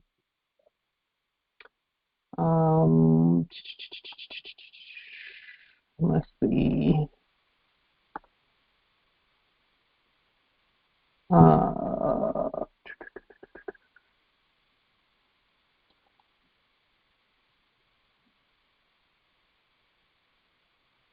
Just one moment. Let me find. Okay, this is what the document that we're going to be that we've restated. This is what it looks like in its when they lowered the status of the document and took it to a corporate level. It's just black and white. The lettering is black. Okay, but they put in red all fields are required. Okay, so what did we do? We just took Operating Circular 1, Appendix 1, and that's the structure of accounts. Now, again, not all Moors have to do this. The Moors that will be operating from a master account status, where you'll have accounts under your master account. This one is for Public Works. Public Works, Federal Reserve Bank Office, Federal Way, Washington. Okay. Effective date May 18, 2018. Master Account Agreement. This address here. Now, first, what I did was read through the Operating Circular 1 to see how to set up the master account. And when I looked at what it said in there, everything that's out there is always going to have a statement in it that provides for us as the true master. We can accept what's being stated in here or not. And that statement is in here. That says that if you have a master account, that you have the option to not be bound by this document. Okay. But I looked through it anyway, just to see. It was only 17 pages. So I read through it pretty quickly. And there are 3 levels of accounts. The account structure and so on and so forth. Now, some may not want to deal with the Federal Reserve portion. We're not dealing with the dead Federal Reserve, believe that. We're actually establishing our own, which our ancestors put in place. Okay? But you can see here where it says terminating an account or relationship. We had to place a lien on the one from the last era. What this will do when we set, as we put this forth, it's just going to make it so that settlement occurs in this account. Settlement. So like when we swipe our merchant cards, it will, or scan them, or whatever we're going to do with our merchant cards, or when we do treasury checks and things like that, they will clear through here. So transaction settlement, and for us it's exchange settlement. Okay, and I'll put the link to this so that you can read over it.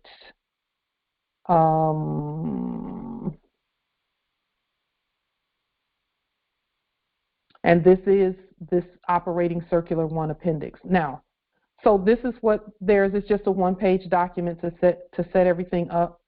We send ours to places that don't have a zip code. That's going to be the difference with us, okay, with what we do. We do it by mail, and any Moors who want to do this process can do it. And yours can look just like this one, if you choose to do that, okay? We would encourage each and every one to do it who's going to be doing commerce, because that is that will clear your and settle your anything that you have, any of your exchanges. So let me put this link in there. And again, we you have the choice. You can do things or not do them. That's up to you. We're restating everything. So everything that we send, everything that we do, and then the form, this format will go to the Federal Reserve for your territory, whichever your territory is. Okay.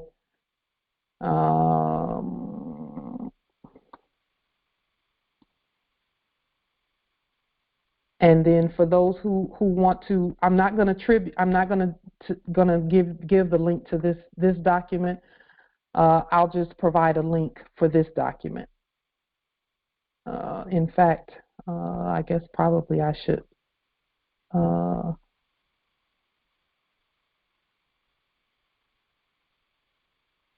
provide that link at this time.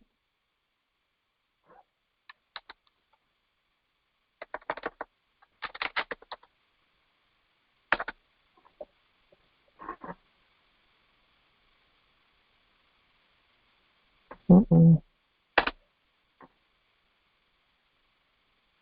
didn't really want to do that. Probably could have just done Google. Just one moment.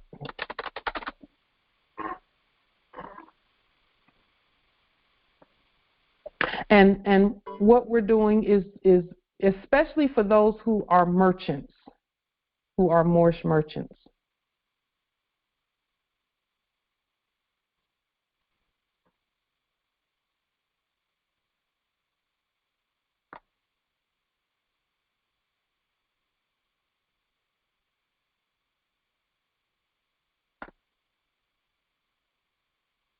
I'll go ahead and provide the link.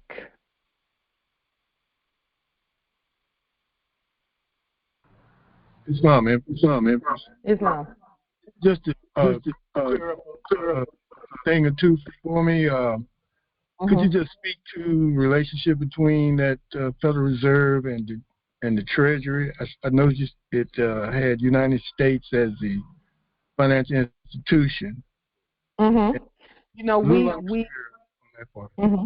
Okay. So we've restated everything. Everything. We're the living states united. We always have been. And what they did was hypothecate and subrogate even that.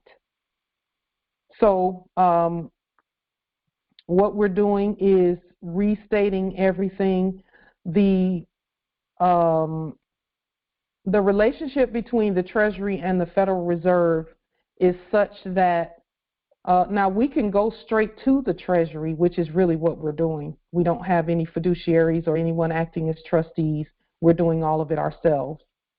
And then the difference between the Federal Reserve and Moors, you all can chime in on this too. The difference between the Treasury and the Federal Reserve is that the Federal Reserve takes the names and does commerce with the names through the Department of Commerce. And all of the Federal Reserve is really it's a bank that goes to the Treasury for the funds. That's all it is. It uses the name and the state security number, or the, you know, our natural person is used to go and get and do things. And you can go and get and do things in capitis diminutio minima also, you know, with just the first letter capitalized. But what we're doing is setting up our own system outside of the fraudulent one. So that's why this is important, especially for those who will be banking, doing banking things. Doing banking things, you're going to want to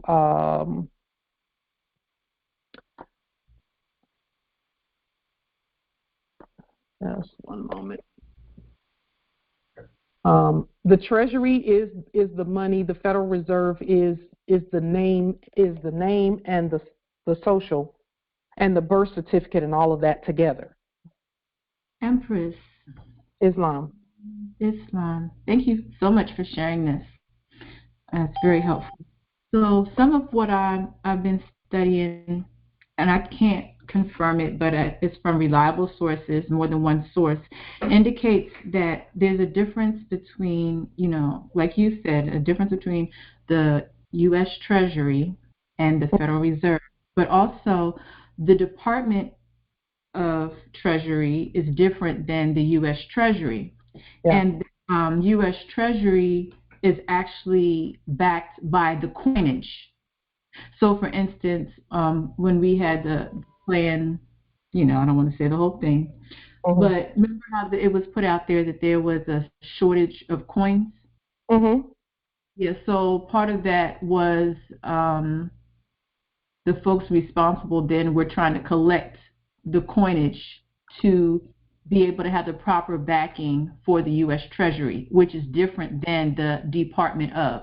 So therefore, when people use the 1099-A or they send an affidavit to let the Treasury know that they've claimed something, right? So what some Moors will do is make the claim, like, you know, I have a contract, I accepted this automobile or this, you know, this conveyance, and I would like you to discharge at the debt. And then that goes to the current Secretary of the Treasury. They will send the funds right to that subsidiary corporation, and it won't come from the Federal Reserve.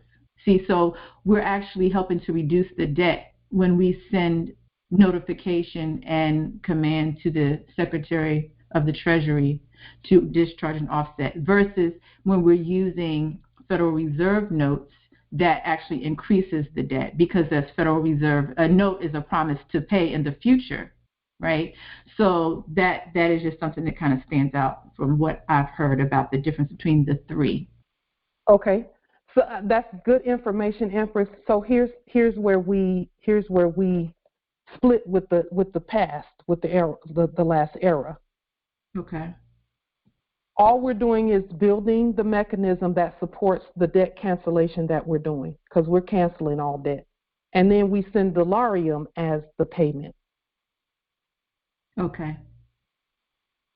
But we have to have our own, we had to have our own Federal Reserve and our own everything to build that infrastructure. So that's all this is doing is whenever let's say the conveyance dealership, when they receive a 1099 from us and some Dolarium to take care of the credit part of it, the Dolarium takes care of the credit part of it. We can create that at home. We make money, create money all day, every day. But the debt is not our debt. The debt belongs to the corporation. So because it's our corporation now, it's a new corporation. We created a new one. When we lien the old one, and then put the national dealership up there. Then what we do is make sure that the national dealership doesn't have any debt. So we just do away with the debt with a restated 1099-C. Okay. That's why we don't use any of their forms from the last era. We don't use their 1099s. We create our own, and then we put our stamps and seals on it, and send that along with an equal amount of the credits, which would mean that a proper exchange has taken place on the public record. We will accept it for the value, and then we send the value in dollarium, and then note it, from our bank, because we're the bank, really. We're the bank, so we just print some money up, and then do the proper process to show that exchange and commerce and trade has taken place. We can't use any of their forms with our system because our system is a creditor system. So we restate everything. We're our Federal Reserve. We're the secretaries for state. And that's why I said what I said about those 40-something documents that we put on the public record. We already know everything is on us. Us and our system. Yeah. So just one clarification, and just so I'm hearing everything you're saying, and as long I just want to make sure that I'm sharing something, because this is it was a Moor who acquired a conveyance who shared with me what he did. So just knowing that that process, it doesn't require any forms along with what you're saying, in line with what you're saying, So it's no forms that would be filled out. It would be affidavits, You know how you showed us how you accepted the offer, that sort of thing, and then just letting the Treasury know. So that debt that we see, that is actually our credit as people. Right, well, right. We have to state that. We have to show how is that our credit. We have to show how that happens. Yeah. And that's why we're doing that's why we do it this way.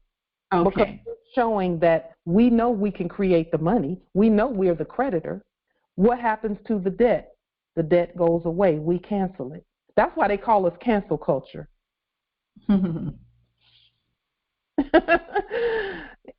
Because we have to show that that's not our debt. We know it's not, so just cancel it.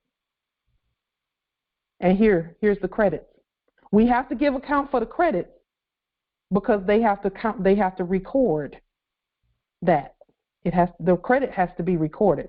And just like Noble Phoenix was saying, they cannot tell you what kind of species to pay with.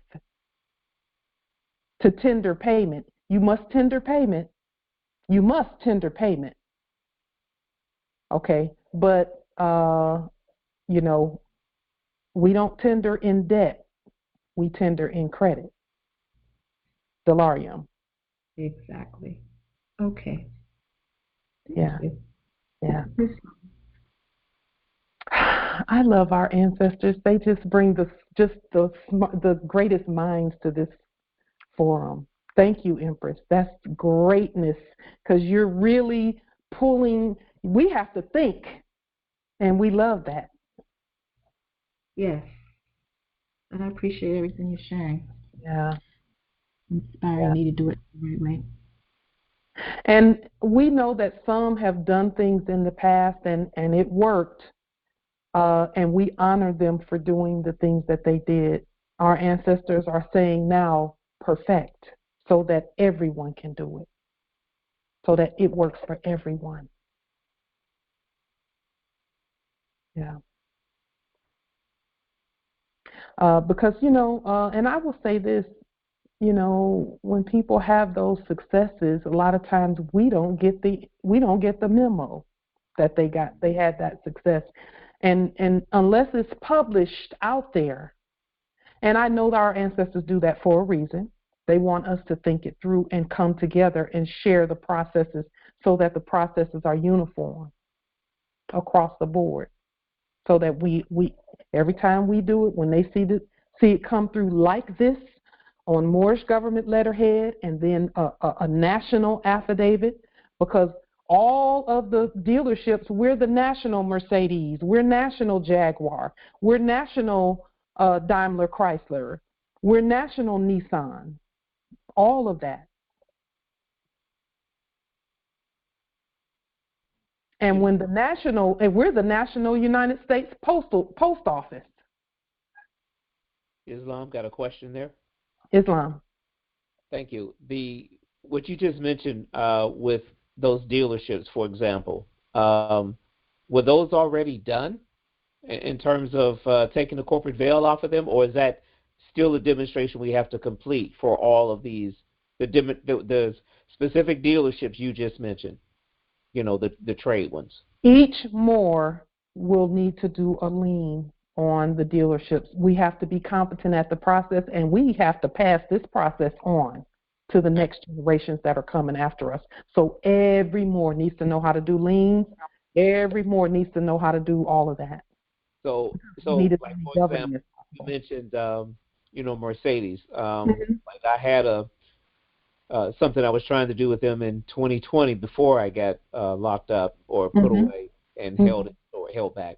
And they, of course, reneged on the contract. I had the purchase order, all that other stuff. And, of course, they didn't honor anything.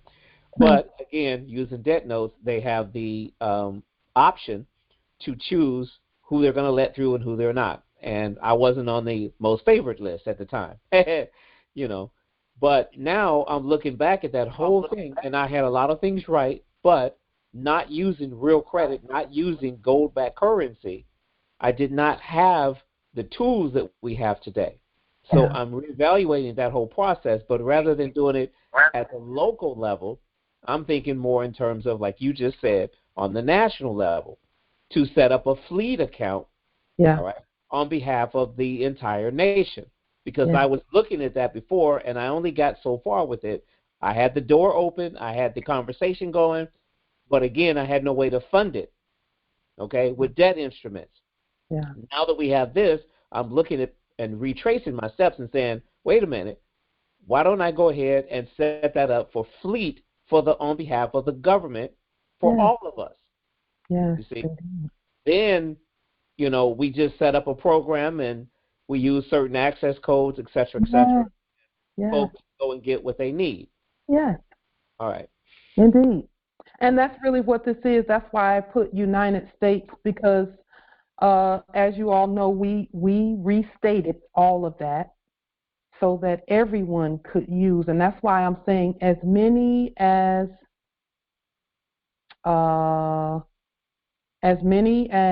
can who will do a document like this.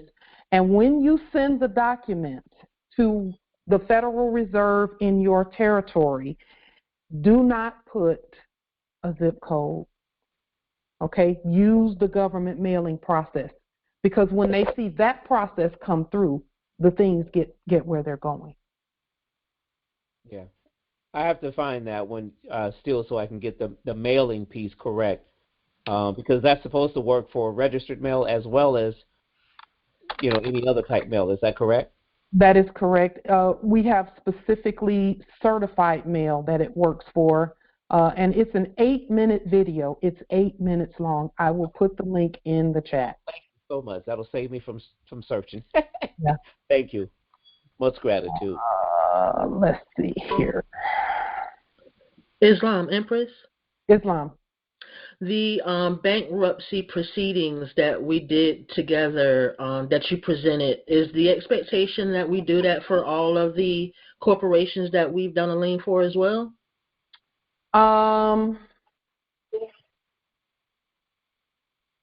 It would be a good exercise, but it would be redundant. Okay. Yeah. So it's up to you. If your spirit says do it, do it. If your spirit says it's all good, then it's all good. Islam. Islam. I know when I first started doing court actions and things, were coming. Some of them I had to do two or three times, just because my spirit said, go back and do it again. And this time when you do it, put this in there and put that in there and do this and do that. Add this and add that. you know. Okay, Empress Light, this is Freedom. I just want to say a couple of things about these processes and, you know, why I'm really grateful for it. And it's because a little bit about our history is when Empress Light put out a call for Moors to meet up here in the Washington Territory. The first time I was the only one that came, remember? And we had lunch up at the Chinese restaurant. So after a while, other Moors started coming.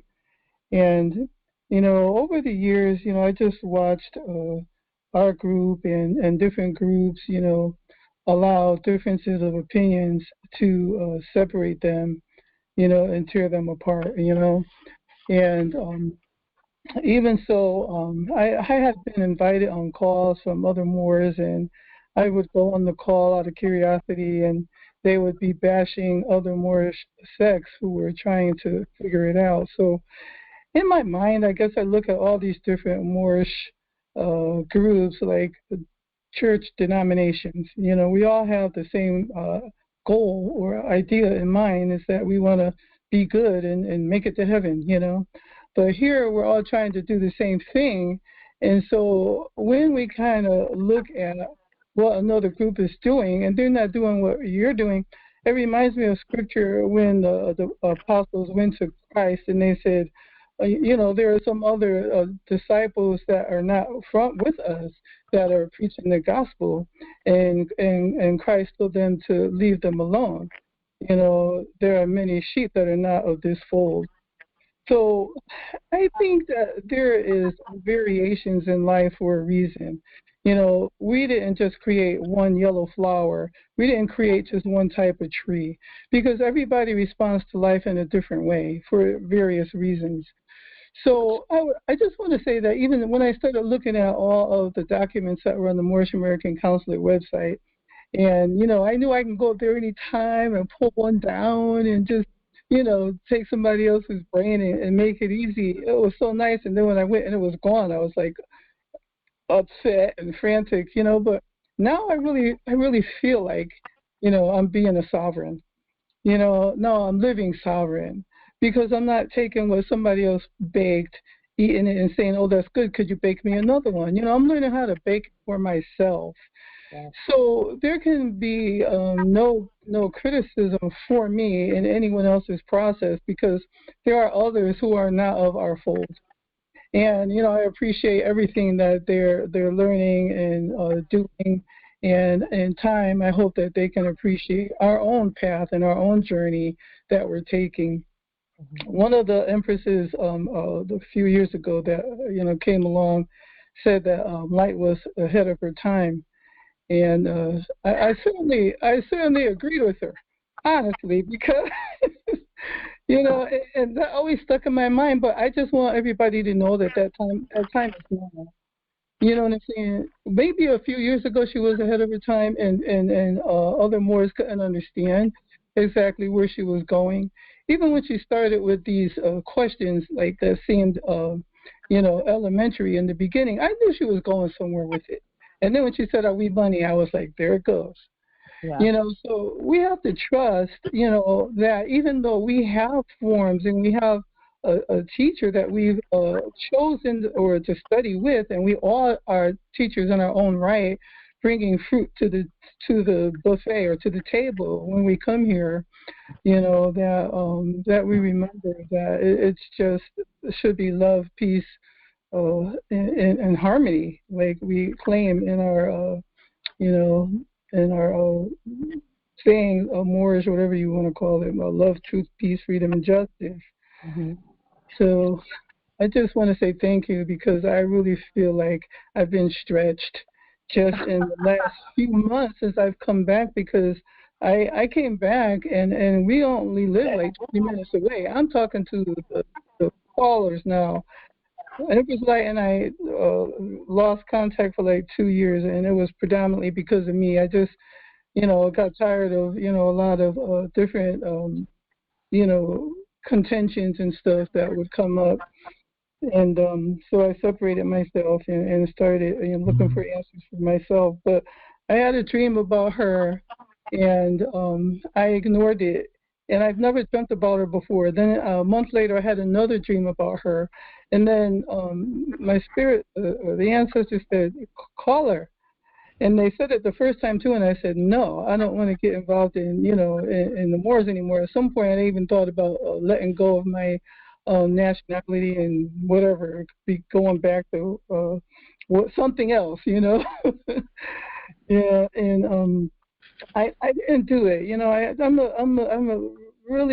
I'm a stickler on listening to spirit. So when the second time I had the dream and spirit said to contact Empress Light, I said, okay. I was saying no to spirit, and I said, that never ends well. So I called her, and we've been having a good experience ever since. And so I'm just really grateful that I listened to spirit, because I would have been missing a lot of blessings. Because during those 2 years, I was studying Patrick Divine, USFL, Secure Party Creditor, and even tried some of those things. And I still haven't, I've done the Path Revised, Patrick Divine. I have all his forms. I have all of USFL's forms. I, paid for all those documents, spent a lot of money, and way too much money. And I didn't get any results. I mean, the simple things as far as trying to get access to the documents, but I feel like, especially from this last experience, because in the documents that I sent to our electric company, I put all the court language on top of it. Even though I said I had already done it, what I forgot to say is that I did go back and I did include, the authority of who we are, and that we're standing on that, on our square. And so that made the difference. And so I feel confident in my spirit that it's going to make a difference for us. And I just want to say another thing, and this is food for thought, that when you encounter groups that are saying, one particular group wouldn't change my name when I applied for a card because I called myself Freedom. And in my life, they don't know what I went to for that name to come to me. Scripture says that the Most High was going to give us a new name. Well, He gave me that name, Freedom. So I just have hope that we know that in those groups where they're saying you can't do this and you can't do this, or you're not meeting up to the status quo of this group, they have taken away your sovereignty. Islam. They have taken away your sovereignty when they tell you not to do this and not to do that, and what you can call yourself, and who you should be, and how you should be thinking, and how you should be dressing. This is not a religious cult. Islam, if I may add to that. Go ahead. I'm sorry. Freedom, I love the way you shared and the fact that you shared that experience of walking away and then Spirit guiding you right back where you started. Because I have had a similar experience in that regard. Mm-hmm. Having a little time away to sit down and really go inside as opposed to all the external forces allowed me more clarity. And I ended up coming to the same conclusion, but my direction was going back to what this prophet that I didn't know that much about. And I had rejected everything that he stood for and that he did for us as a people and as this Asiatic nation for this empire that I didn't know anything about. And yet I'm rejecting it. You see, they were probably doing the same thing to him back then, that, talking negatively about him. Yeah, so literally once I start learning and I said, wait a minute, he did this, he did that, he did, and and all of a sudden the light bulbs go off. Wait a minute, why am I running from this? And you know what? The most important lesson that all of us can take to heart is simply that whatever they tell you to avoid, go run to. If they tell you go do this, run the other way. If the crowd is going that way, run the other direction. And you know what? That's biblical, because it told you in Matthew, what did it say? That The road leading off into destruction was broad and spacious, and many are all over that road. And everybody's going that way. But the way that's going off into life, that road is narrow and cramped. Yes, and it is. are the ones finding it. Yes. So don't be following the crowd. If the crowd. So the other point I just want to make in that regard, from what you just said, was that there are methodologies out here that really are very attractive. Okay, such as the state national movement. All right, but they do not recognize us on our land. See, they're still trying to act like this is their country. My pappy's pappy came here 600 years ago.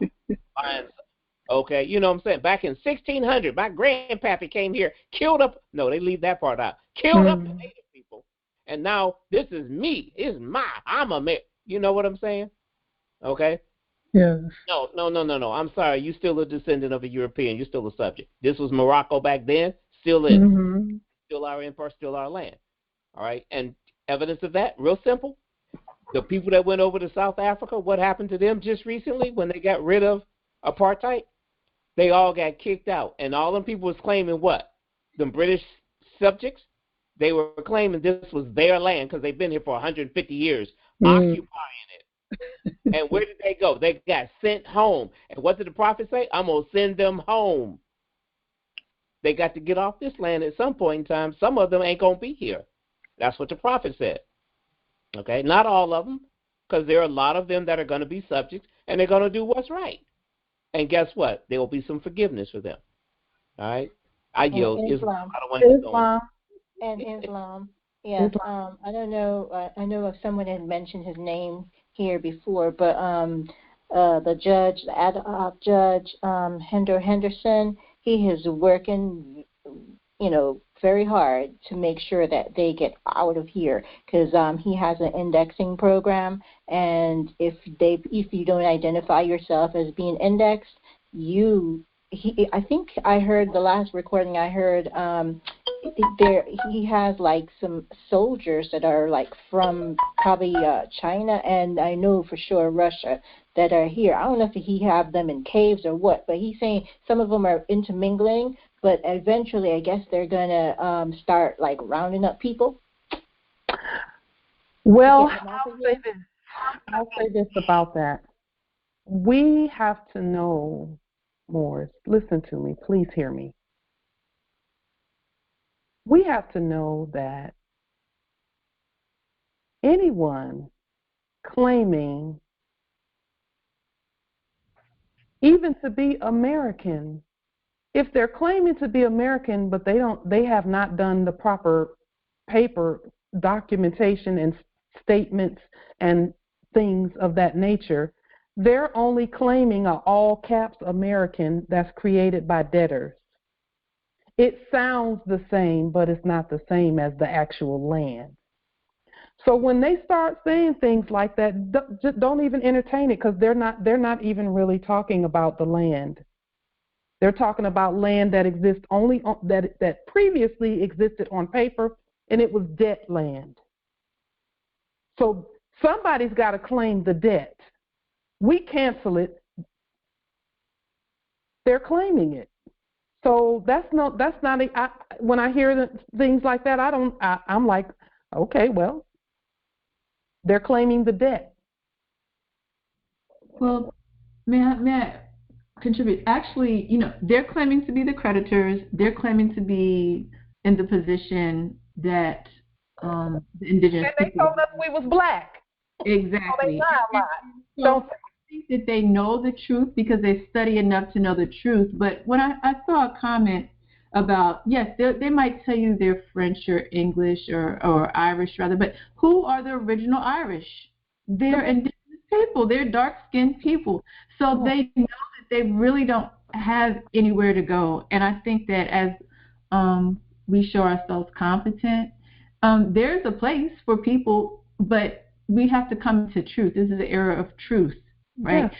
So it'll come to them, and they're just quiet. Many of them, they don't say the whole thing. I know that they know because they talk in code. It's what they don't say. They know. And So they're waiting for us. In the meantime, they're going to claim it. But it was an Albion who I learned a lot from too. And he's like, what is the definition? What's the legal definition of an idiot?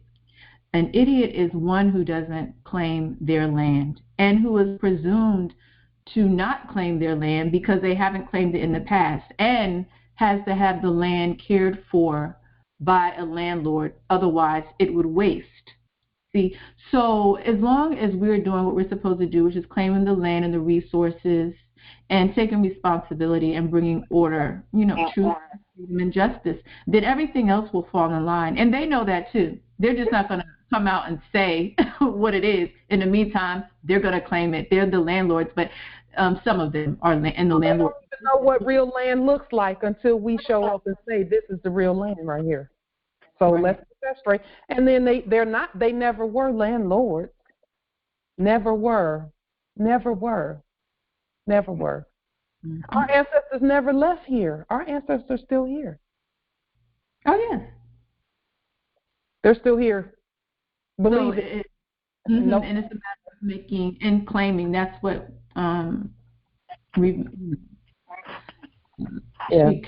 Islam Empress. Again, when they say they're Americans, they're talking in all capital letters and black ink.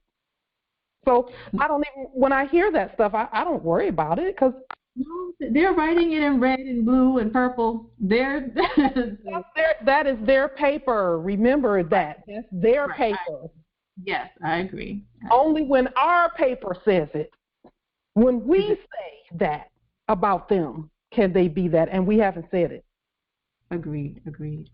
Because we're just now saying it about ourselves on paper. Right. Always been the bloodline and birthright, though. So they're actors. They're actors. Right. It's all good. Islam Empress. I don't even get mad. No. Because I'm like, that's just words. These are the real words. Islam Empress Aisha. Yes. I'd like to get a little clarity between the levy and the lien. Can they be both done on the same form, or how exactly do you handle that? Well, Empress, can a sovereign put a levy and a lien on the same affidavit? Yes. Islam. Okay, then. Okay, thank you. You're welcome, Empress. It is my honor to do so. Thank you. Okay. To show you the mirror, Empress. Okay. God is that. Islam. All right. And I did get your card. I was saying that last at the last call, but you were busy during the last call. But I got it, Empress. Thank you so much. Your sea salt is on the way. It's on the way. Islam. You're very welcome. Thank you. Islam. Thank you so much. You know what? Empress, I'll just say this. It was handwritten. So I was just like, I'm over the moon. Handwritten. Okay. That energy. I was like, wow, beautiful. Thank you. You're very welcome. You're very welcome. I'm glad I had the right address and everything. Yes, you did, Empress. And it was on gold paper and everything. I was like, look at Empress Aisha. All right. I love it. So more, when they're saying things like that, when they're saying things about being Americans and this is their land and la la la la, look, just keep moving, keep going, stay busy, keep going, keep doing your documentation, your paperwork. They're holding space, I guess, for other Moors, because there's still other Moors that are coming. They're on their way. Yeah. So, yeah. I have a couple of questions. Excuse me. Islam. What's the proper way to interrupt you? Islam. I guess we just say Islam. Okay, so one thing I want to know is how do we get change from the dolarium? You don't, for right now, you give exact amount. Exact amount. Well, how do we change the amount on the delirium? Well, we're the ones writing the amount in. It says 100 million or something on it. I was just looking at it. Yeah. Yeah. Islam. My second question, I'm sorry, brother. My second comment, I should say, was to sum up what I had said previously, is that the reason why Empress Light was given the information that she was given is because she was open and she was ready for it. And so if you're wondering how come, she has, the gumption to be so bold and to take these steps, then just say because she was ready and she was open and she was willing, you see. And as I was trying to say earlier, Prophet Drew Ali probably had foes, that were Moors, as did Martin Luther King, but when we are open, ready, and receptive and willing, then we will as well be able to, walk in whatever it is for us to do here and now. Thank you for that, Empress. My thing is that at any moment, instantly, it's like in the twinkling of an eye, we're changed. Mm-hmm. We just start doing. And as long as the secret to getting more information for whatever it is you want to manifest is to just keep clearing your energy. Keep clearing your energy. So like when you were saying, Empress Freedom, about things going on and there was some tension and stuff, I didn't feel any of that. I didn't feel any of it. Okay. I didn't know most of the stuff that was being said, and I know a lot of it was being said about me, supposedly, but I didn't feel that. I still don't feel it. I don't feel any ill will towards anyone because I keep clearing energy so I can hear. Okay. I have to be able to hear. And you can see for the last 2 years what we were focused on. Yes. Just go back and listen to the calls. During COVID and more, this is just for future reference. Anytime there is something like quote unquote COVID where everybody is locked down, we're never locked down. I was in and out of King County Superior Courthouse. I was in and out of Snohomish, Pierce County Court, Thurston County Courthouse, getting things stamped and sealed, getting delirium stamped and sealed. I was just, to me, it was like the ancestors opened up the highways and the byways for us to just run through and get what we needed, or what we desired. I was interested in the estate, and so for that whole time period, I stayed so busy with mother's work that I don't even know what was being said, but I know that I don't know, and it doesn't matter. I don't have to know because that's not any energy that I need. Yes. So, and then my door is always open. Anybody can come back. Anybody can come back. It's always open. And you know what? I learned that actually from watching the subject Vladimir Putin. He was doing a talk one time, and some of his people that are under his subject status, or that are subject to him as he's subject to us. Some of his people were asking him, why does he keep talking to the United States if they keep breaking their word? And he said it with such grace and such. I'm going to mute one or two of the lines because there's a little bit of feedback coming from one or two of them. I believe it's in Aisha's line. I think it's coming up on the sound meter. Yeah, I have another question later when you have. Oh, okay, Islam Empress. But what he said was, he was just so graceful when he said that when you're talking at the nation level,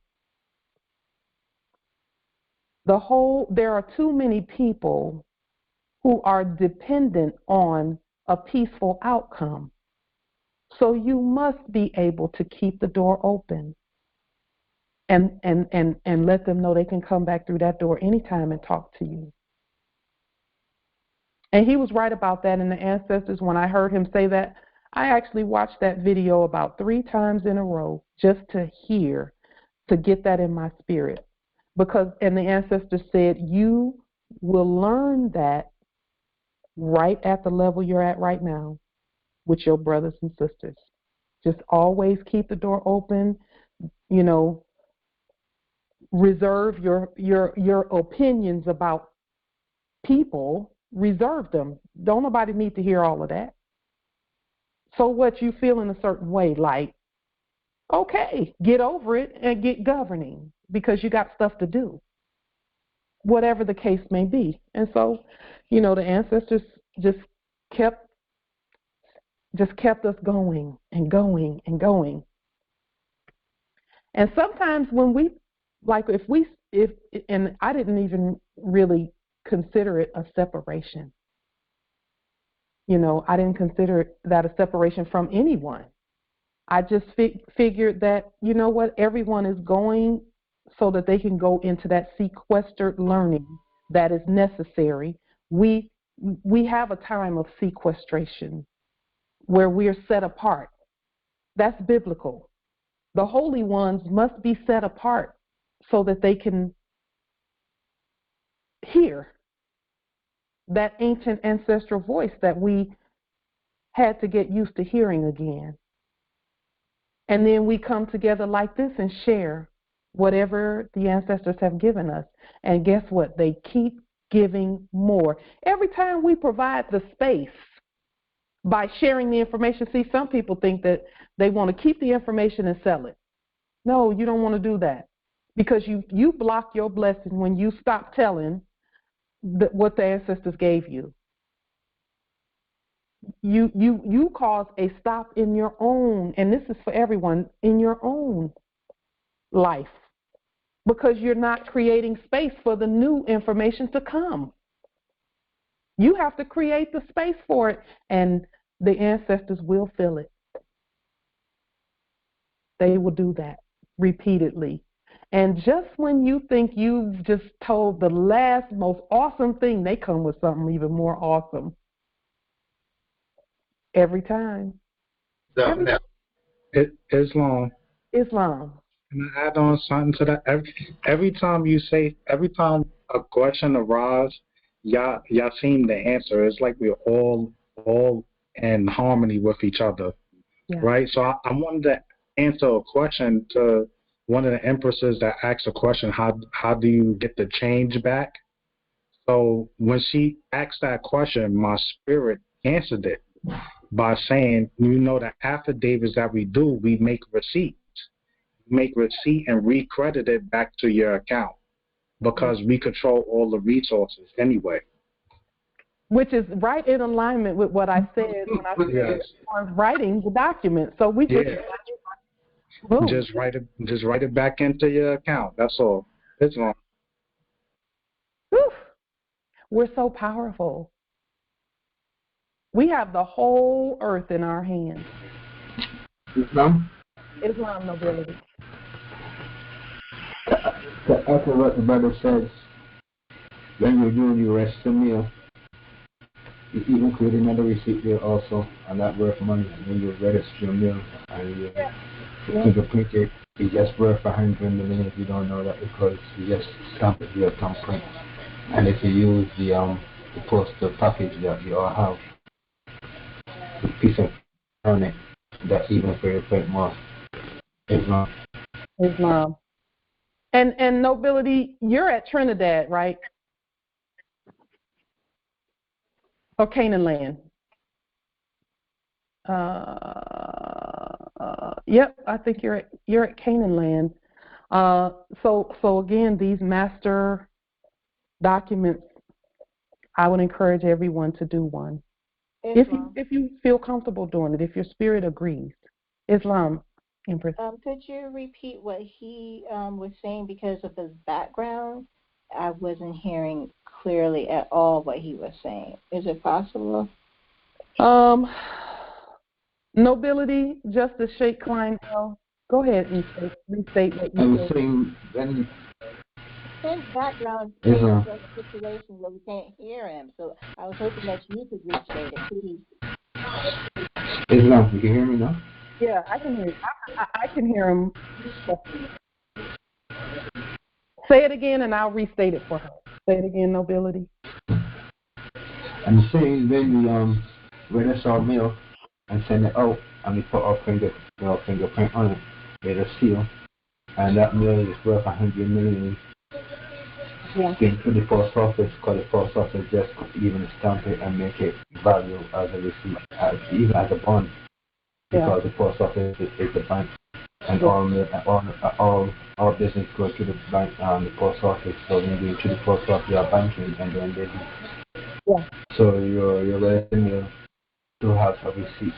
Carrying trade, the number is your receipt number that you can also cash in on it or make it invoice debit. Yes, indeed. It sure is. Islam. Thank you, Nobility. So what he was saying was that when we put our right red thumbprint and our autograph in red and we send it through the post office is a bank. And so as far as receipts are concerned, that certified number, the sending number, is a receipt number also for 100 million. That's what he was saying. Did you hear me, Empress? Thank you. Yes. Yeah. Yes. Yes, indeed. So, Islam, one last question. Yes, Nobility, indeed. Because you just spoke like something in my spirit just now. Because I was thinking of making my own trust bank for my family. Mm-hmm. So when he said that you send something written through the office of the post office, that receipt number is like the number for the amount. Is it possible that I can make my own trust bank with that receipt number? Can you do that, Nobility? That's why. It's like yes. You can use that. Listen, you can use that number. That number becomes yours. That number is yours. That number is yours. That number is yours. You can use it as a bond number. You can use it as a cash receipt number. You can use it as a voucher number. You can use it as a SIM number. You can use it as an EN number because it's your number. Yes. Okay. Yes, Islam. I asked the question so other Moors can hear it, and their spirit will agree with it too. So we all are making banks as we transact every day. Every day we're making more money all the time. Every time we send something, that's another 100 million. Come on now. And that number, to camelback on what Justice Sheikh Klein L said, that the certified receipt number that we use in our mailing process, where we mail and we don't use fiat to do our mailings, we use our government, permit number. We permit ourselves to send things through the mail, and when you see things like that go through, that number is even a gold receipt number if that's what you call it. See, we get to name everything. That's why we restate everything. And then we call it what we want it to be. As long as we create it, we get to call it whatever we want to call it. So we don't use any of their paper. We restate everything. Everything. And some people feel that they don't have to do that. And I get that, they'll bounce off the system from the last era. They'll bounce their affidavits off that system. I get that. It's just that I have been inspired by the ancestors to restate everything, because that system, you won't have nothing to bounce off in a minute. It's gone. So those processes need to be known. The foundation needs to be continued, not needs. It is the will of us, for us and by us, to bounce it off our own foundational documentation. So people who get conveyances and things like that, because we hear those testaments where people will say, yeah, I know someone who got a conveyance this way or that way or this way or that way. And we're like, how come everybody doesn't know that process? Everyone should know. Everyone should know. And that's what the ancestors have said to us is make it so that everybody can do it, so y'all can go on and, people talking about, oh, we want them off our land, but they don't even know how to set something up and make it so that you don't need them, that you don't have to pick up the phone and call customer service, quote unquote. And again, I'm not bashing people who call customer service. What I am saying is at some point you'll get to the point where you don't need them because you're not a customer. You're the heirs, the owners. And the owners must know how the system that they own works.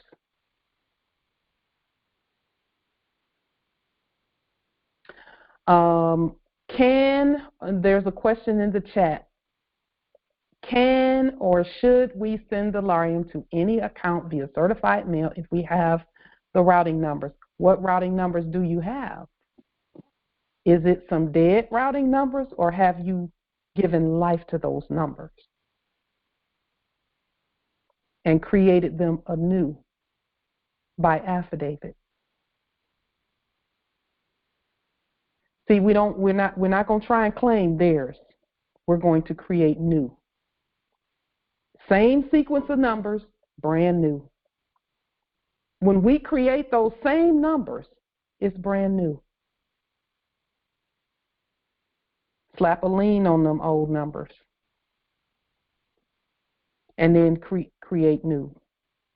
And a lien, the difference between a lien and a levy, just to expand on that just a little bit, the difference between a lien and a levy. A lien places the claim on it. The lien says, hey, there's a claim on that. A levy is possession. A levy says that people are going to come and take whatever it is and give it to the creditor. A levy says that the creditor wants their stuff back. So we did a levy on the whole thing. And now Moorish can do levies on whatever they're picking, cherry picking from the estate.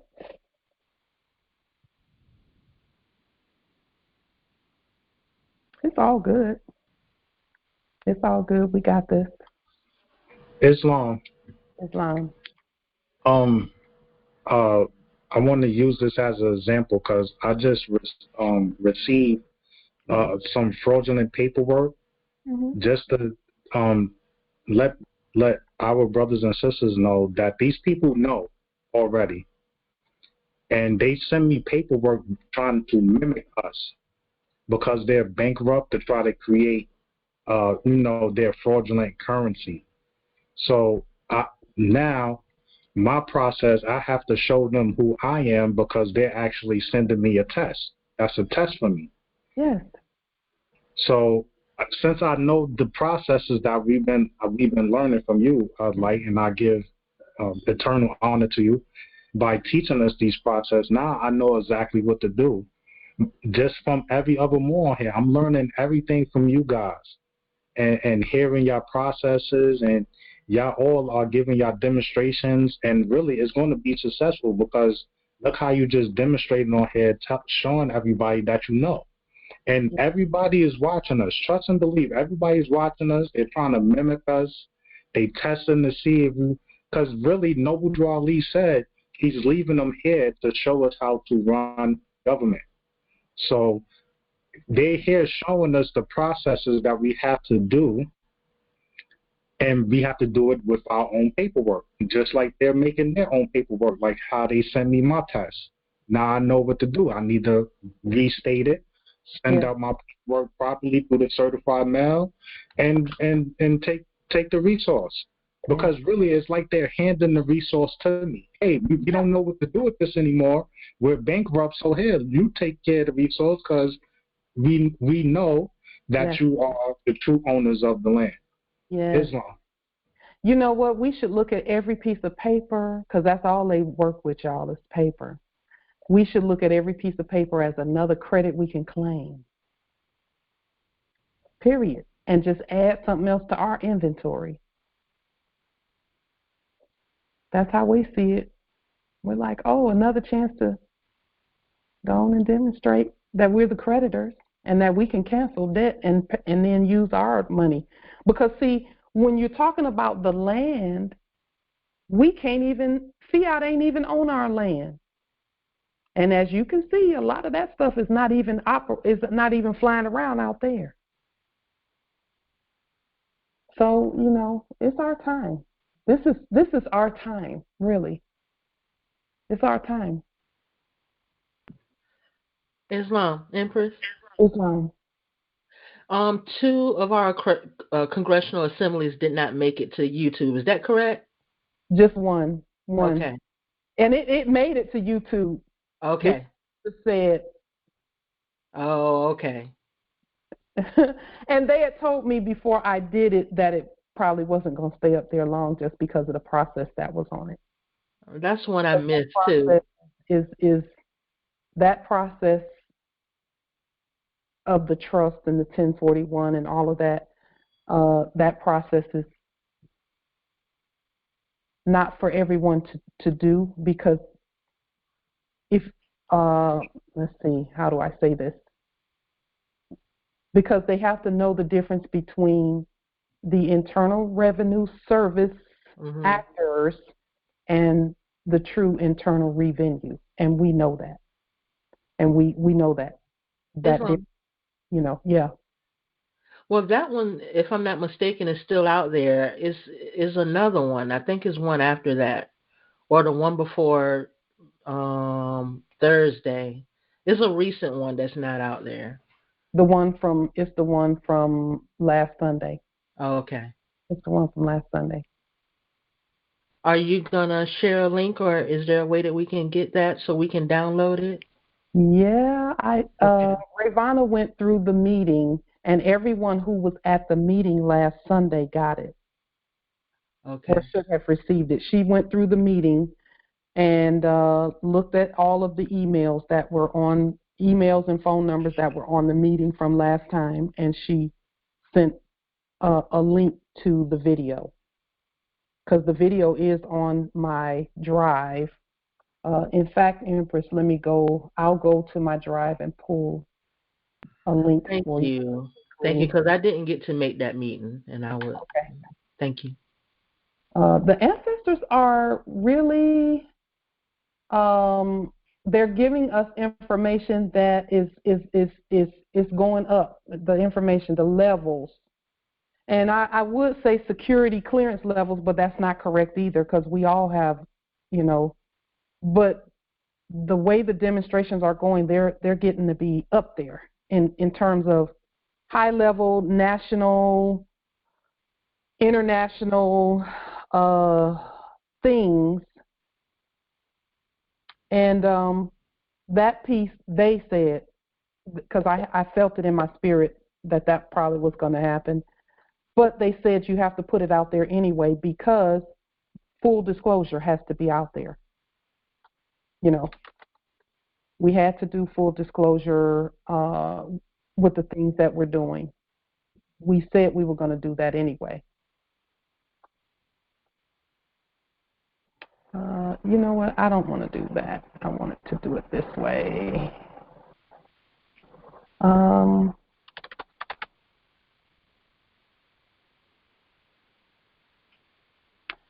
So let me see. I will put it, the link that I'm putting here will not be under this video, because I'm gonna grab it as soon as you put it in the chat.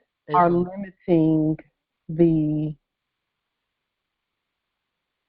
they're limiting the exposure to that particular video for some reason. And I trust them. I know they know what they're doing.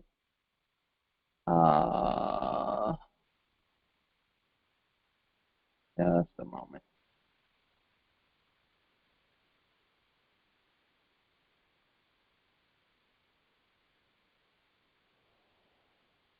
And I will say this also about that video, about this video, and about anything that we do. We are never going to hide or change, or, you know, we're not going to hide the stuff. You know, people have been saying, that shouldn't be on YouTube. It shouldn't be out there, and la, la, la, la, la, la, la, la, la, whatever. Oh, yeah, it was the funds transfer. It was the funds transfer document video. So, you know, our ancestors, the information is getting up there in terms of, you know, their word levels of security in the previous era, or enacted levels of security in the previous era. And so I have stated in my heart that I'm going to say the things in our meeting, and if it makes it out to YouTube, it'll get out there long enough to say full disclosure, and then the ancestors will say, okay, that's long enough. But those who take the time to be in these meetings, you have to know this stuff. You're here for a reason. And you know, the ancestors have said that they would, anything that needed to be protected, that they would protect it. Because some people say that, you know, oh, that's security stuff. You shouldn't be giving that out. That's security. No, the ancestors said full disclosure, put it out there, and then they will determine who sees it. They determine who sees our videos. They direct the videos to specific ones based on the content. They tell certain ones, make sure you're in this meeting. Make sure you're in that meeting. And now we know why. So, yeah. Islam. When you're under a corporation and you say it on their shit, you gotta follow their rules. So enough of these so-called media sites have certain regulations to follow under their policy regarding their shit of the corporation. So they can't sell the seeds without certain rules. So if they want to seal the seeds without these rules, they either be shut down or you know. And plus they want to keep people sleeping. They don't want everyone to be awakened because they're scared that at least corporation shutting down right now, it actually shut down back right, and the more people pull out, it causes more chaos. So to keep people aware of these things and to cash in on debt that they're a bit cash in on their credit that the corporation owes them, they try to remove these things from the public. Islam. You know, let me say this about them. One thing we know for sure is that the subjects are actually working very diligently to get the information to us. But if I'm busy with he said, she said energy, then I'm going to miss what the ancestors are. They want us to have the estate. They want us to know this stuff. They're doing everything they can to get it to us. It's our own energy that determines whether we get it or not. If we're keeping up a bunch of mess, we're going to miss what the messages and the sending and the hearing that is. Everyone is working in our favor. No one is working against us. We have no foes. We have no enemies. It's all on us. It's all on us. And that's why I said what I said about the 2 years that when Empress Freedom was talking. I know that I have to keep my energy clear. I can't be mad at anyone. I can't be, and I can't say I can't be mad at them. I just can't harbor that in. I can't harbor anger and all of this kind of stuff, and he said, she said, and all of that, that kind of energy that'll cut the information off, and I'm not having the information cut off. I'm not going to do that. So I keep my energy clear especially about my brothers and sisters. I have to do it even with my consort. I have to keep my energy clear. I can't be mad at him. And he do some stuff sometimes. We've been together for almost 30 years. But I have to keep my energy clear so that our household stays clear and the energy stays clear in here. And so that, so that the work continues and so that we continue to prosper. Because I'm telling you, we are setting ourselves up for so much prosperity. We've created so many avenues for prosperity to come to us that it's not even funny. And guess what? Today is Ishtar. This is Abundance Day. This is the day where when you get one blessing, that blessing is going to exponentially duplicate itself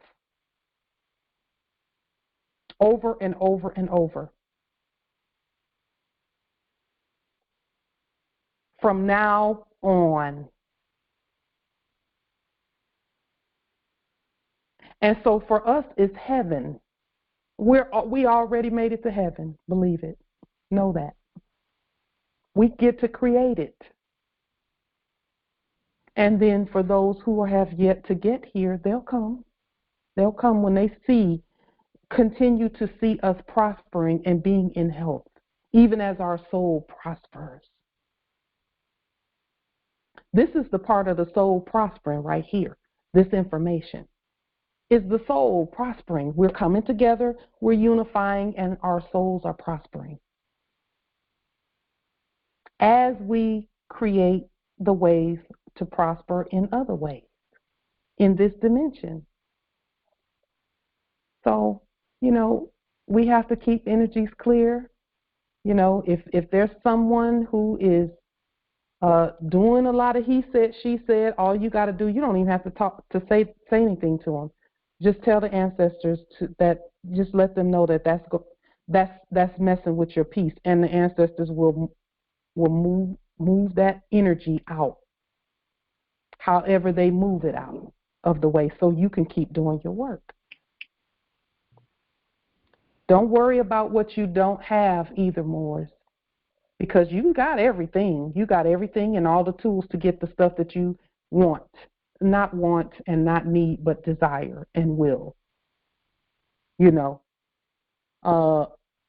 Don't worry about what you don't have. Worry about what you do have that you're not using. Because we got pens, red pens, computers, laptops, printers.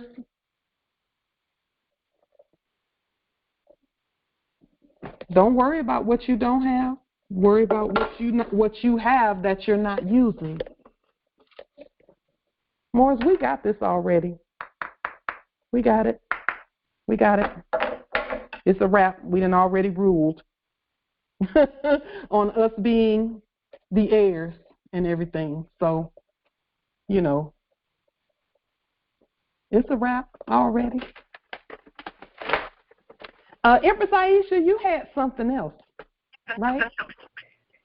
Yeah. Can you hear me? Yes, we can hear you, Empress.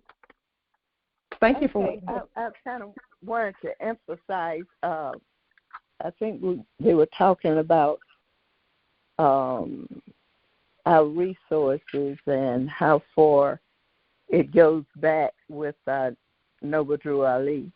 Yes. The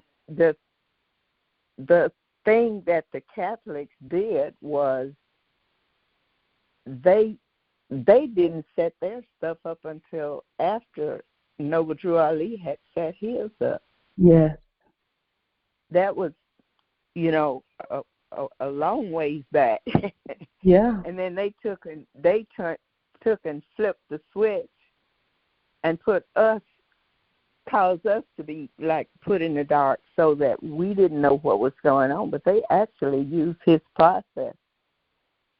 You know why though, and right? Yes. You know how they? Because see, they can't do it unless we would have consented to that. They couldn't have done that unless we consented to it. Right. And when we looked at prophet, at the paper that they say the prophet signed, I don't know whether he signed it. I don't know if that's a reproduction. I don't know. But when we looked at the paper had we went over the characteristics of the paper that we have seen. And okay, it gave them titles that they didn't have, like tax assessor, city clerk, things like that. And that's not who that is. Okay. Yeah, Islam is. Okay. And then sometime back, I was doing some research up under the post office, and they were saying one section is more than one United States out there. Yes. And one of them had said they didn't have to have the power to do what they did. They took it because they were big enough to do it. Big enough. Maybe they talking about capital. They were big enough to, yes. And I think I printed out some of that paperwork. They did it because they wanted to do it.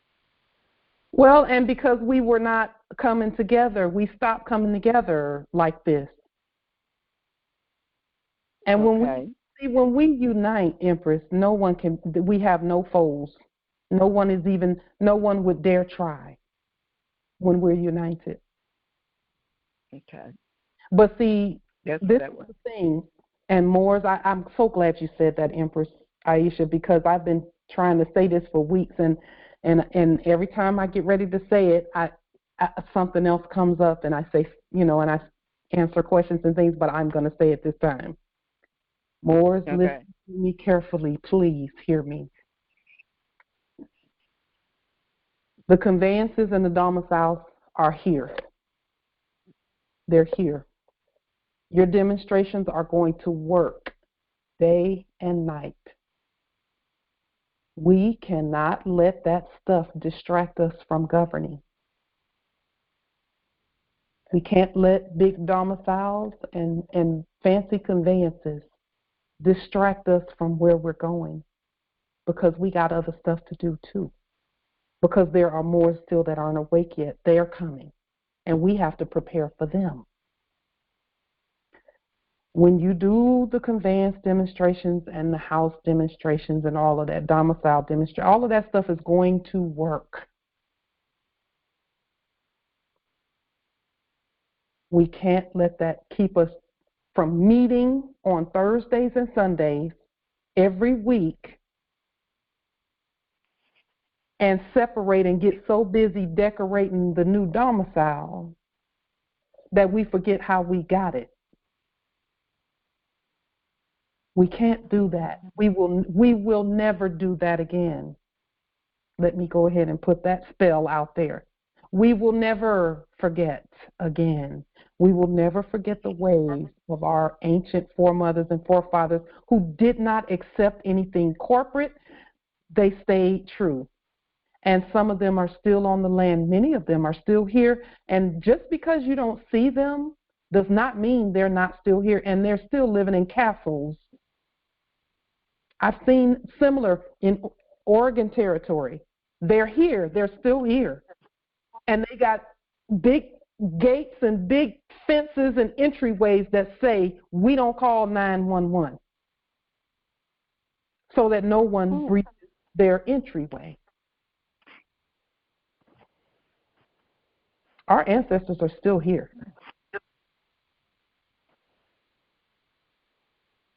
They're still here. And so we cannot let the stuff take us away from the governing process, because even after we get the stuff, we have to govern it properly, so that we're never going to go back to that corporate stuff, because we're just going to restate everything. That's the rule.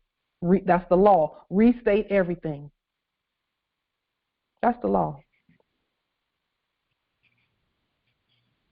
So don't let a fancy conveyance and a comfy domicile stop you from governing.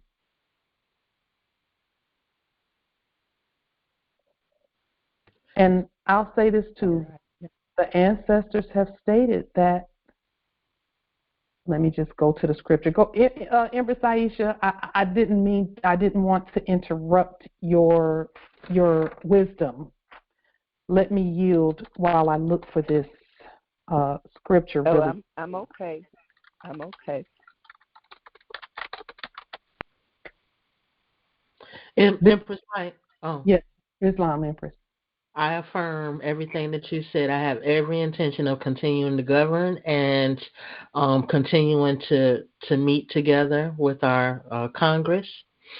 With that being stated, when it's time to take possession of the domiciles, for example, the custodians in the office of sheriff are supposed to, from my understanding, give us the keys when we command it. And based on my understanding as well, and listening to our past calls, sometimes they don't do that. So we can just, if we have leaned some custodians in the office of locksmiths or what have you, we can command that they change the locks, give us keys, and proceed. Correct? But we can't use fiat to pay them. Okay. So use the debt cancellation process, and then give Delarium. And then give them some Delarium. Okay. Yes. So yes, and they all take species. Or some sovereign credits. Yeah. Yeah. Yep. Okay. Give them some sovereign credits. What I was going to state, verse 7, Psalms 91, verse 7. And again, the Bible is a trust document. It was written originally by the ancient Sibyls, and that is why we refer to it occasionally, just as well as we do the Holy Quran. As we move forth in these processes, verse 7, 1,000 shall fall at thy side, and 10,000 at thy right hand, but it shall not come nigh thee. Only with thine eyes shalt thou behold and see the reward of the wicked.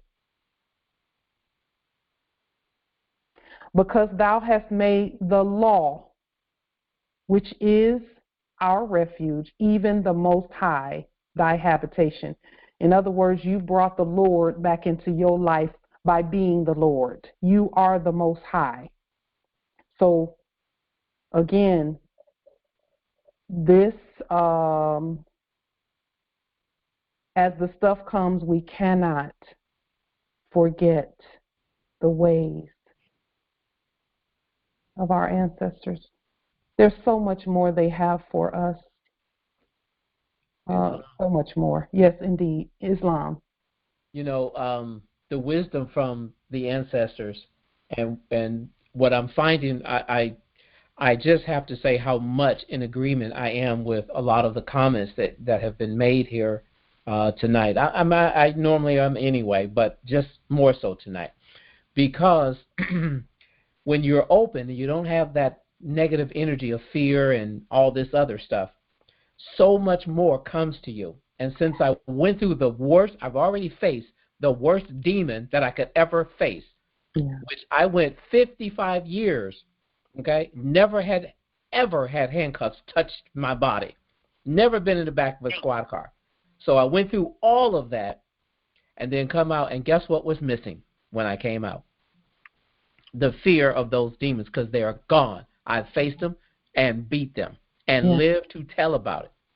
So because of that energy being gone, so much more has come open and become available to me. And I am so grateful for that. Now, one of the things I just put in the chat, which again speaks to what we are doing right now. When you said the world is really trying to help us, they've been always ready to help us. That's why I put that comment in there, that here was the emperor of Ethiopia back during the 1860s, basically sent over a treasure chest for the newly freed slaves, his brothers, his kinfolk, in the amount of $4 billion in gold.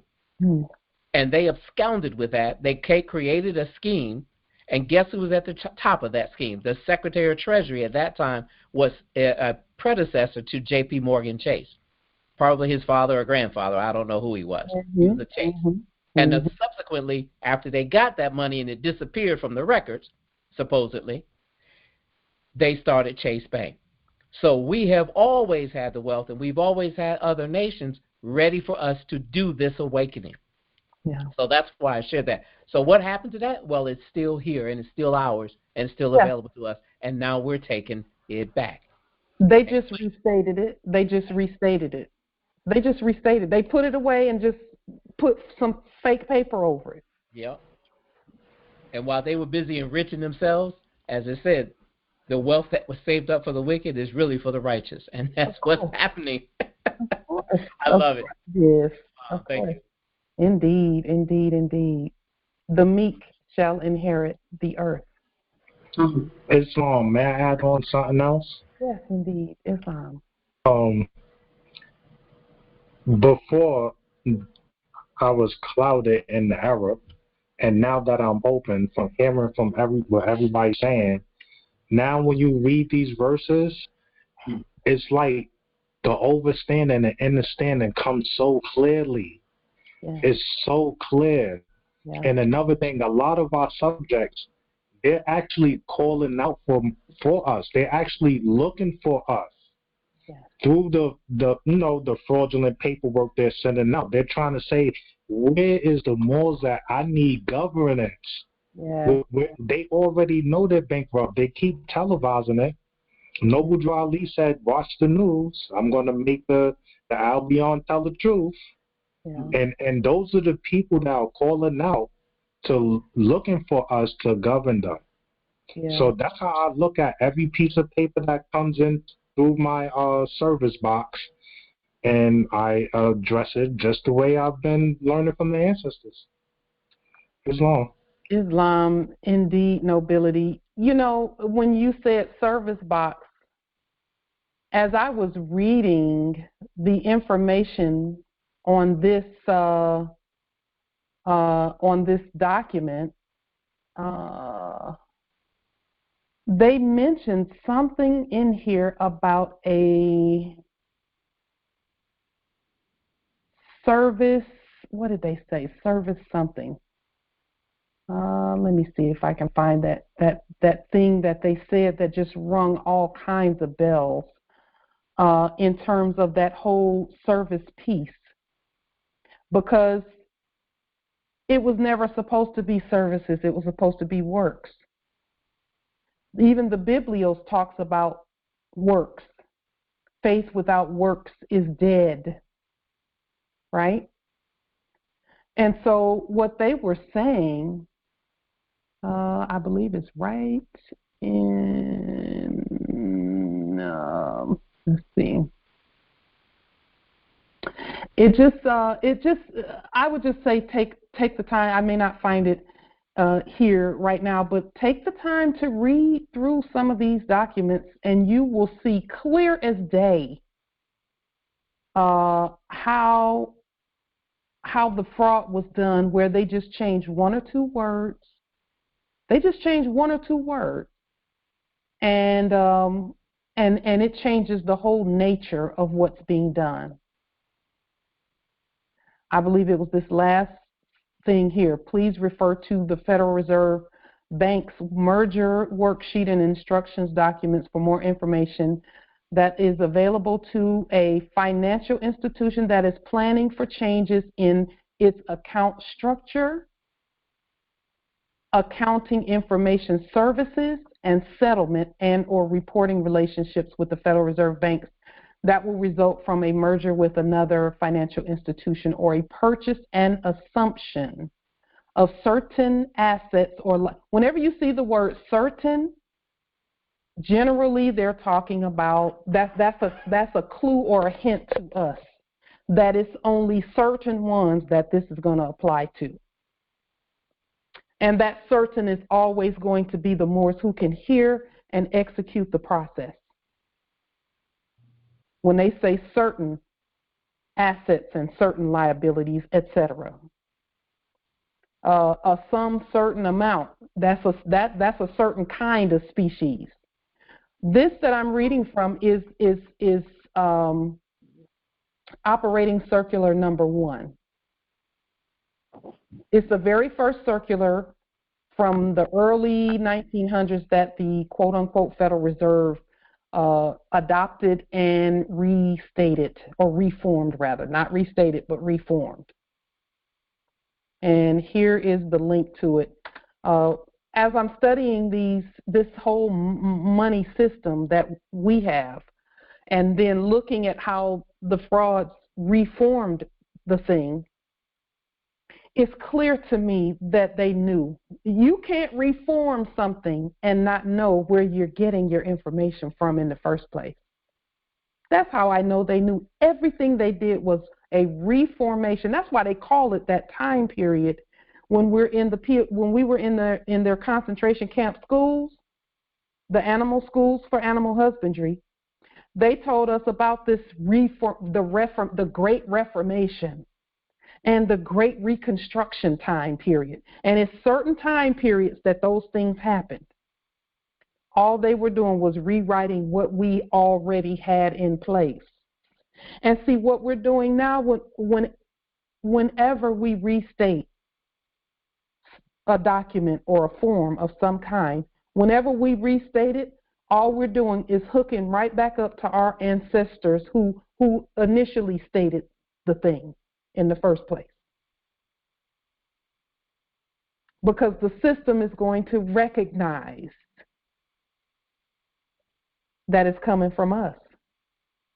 Because who else would restate a master account? Who would do that? Who would restate that? And if you look back at our IRS document that we put on the public record stating that we know we're the real internal revenue, we know we're the real Treasury, we know we did a red document. It was it's called the master account document, where we put the codes in. We restated the codes for all creditor accounts, and those codes can be found in the Internal Revenue Service manual. So we just went down and looked at what codes do banks put in the system if you're noting that everyone who has an account under this master account or has a master account is a creditor of.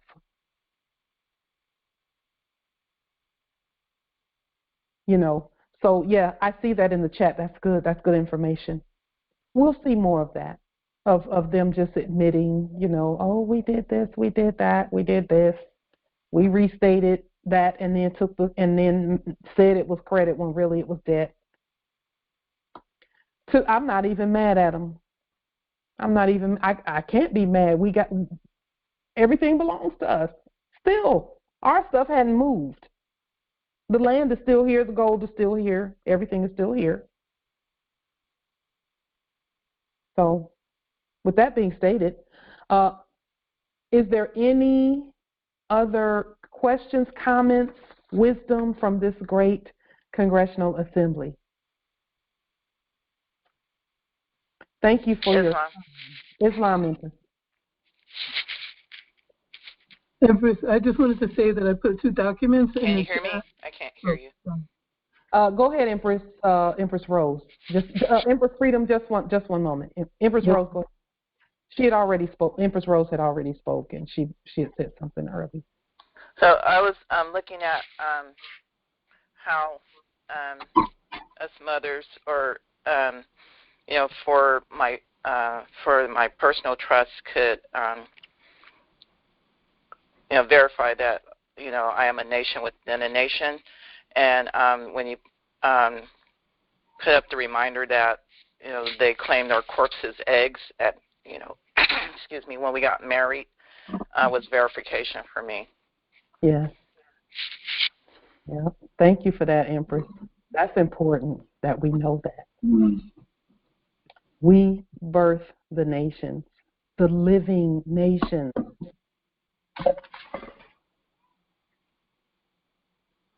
Yep. Islam, Empress. I posted 2 documents in the chat about how the Treasury Department works and about the back door of the Treasury and how we access it. They're originally created by Patrick Devine, so there's a lot of good information in there. Okay, we can restate that information too. Yes, ma'am. The master account, the address to the U.S. United States, and the address that the POA, is that the address of our right, or that is? There's some talking in your background, Mobility. I could not understand what you said. The address on the master account, the first address on the master account, where they got the Federal Institute is US there, and the address at the bottom. Is that the address? And it was a number for our bike, or that is? No, that is the address for the this address right here is for the post office. Okay. Okay. So that will remain. That's just the address will remain on the front. Yeah. Okay. I put that because I'm the Postmaster General there. So this will remain on the front. You don't change this address. Yeah. So you don't change this address. You all can change it. Yeah, change that address to whatever you want, whatever your spirit says, change it to. Okay. You can leave it the same. It's Okay. whatever your spirit says. Yeah, I was looking at it and I was wondering. Yeah. If it's a change the top part, I left the working number. I just changed the upper part. Yeah. And I could have just as easily put my own mailing location here. Okay. I got it. No problem. Islam.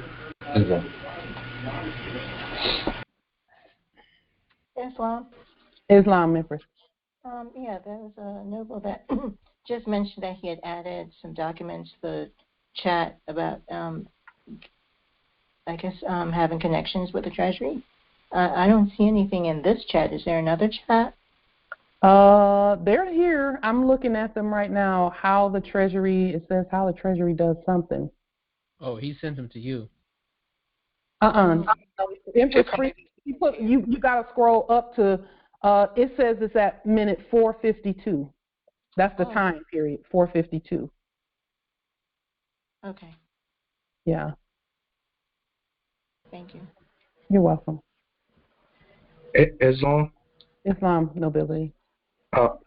I just reading what you putting up here, it just helped me figure out something. Mm-hmm. What I just figured out, right, is that the Federal Reserve, it says the Federal Reserve is a financial institution of records, right? Yes. So this financial institution is just trafficking. And what I mean by trafficking, that's a financial term. I looked up the etymology of the word traffic. Mm-hmm. Someone is doing finance. Yeah. So when they're just trafficking paperwork to different banks, which we know, the etymology of the word bank is, a place that's doing currency. Currency is running trafficking paperwork. Mm-hmm. So all this Federal Reserve Bank is doing is trafficking paperwork. Now, when I was also looking up information on post office, I noticed that over time they put a post office in, because I'm in New York territory. We have buildings. I'm not living in a house with land and stuff. I'm living in an apartment building. So every apartment building has its own personal post office inside the building, according to the postal, the post office box rule. Yeah. Every person actually has their own. Like when I'm seeing here, what you put up, like the address, you said post office. That just sparked the thought in my mind just now. Yeah. I can actually. Go ahead. What you was about to say? Y'all hear me enough. Go ahead, Nobility. What you actually just said just now just clicked in my mind for the Federal Reserve Bank that I can actually use my personal address as the transacting box for the Federal Reserve Bank at my territory location. You can. As long as you don't, I would leave out the zone improvement code. Yeah, the zone, because I know the zone improvement code was actually created for taxing purposes. We're not taxed, so I know to leave that out. And then I noticed when you use the resource Google, Google, it gives you different types of codes, and some addresses still have the original addresses of what our ancestors used to use. Yeah. Just like how you have here, United States, some addresses just say United States. It would say the territory, and then it would say United States. It won't even give us it. Yeah. Yeah. Yep. That's the land. And when we say that's the land, we're talking about the States United, the living States United. States and estates are the same. That's the same word. So, and then, like we stated before, when you look in Black's Law, 4th edition, under the word address, it will say in equity, an address is a description of a court. The description is part of the description of a court. And that's why it's so important to get the addresses right, so that we talk to the right court, a court that is under our sovereign authority.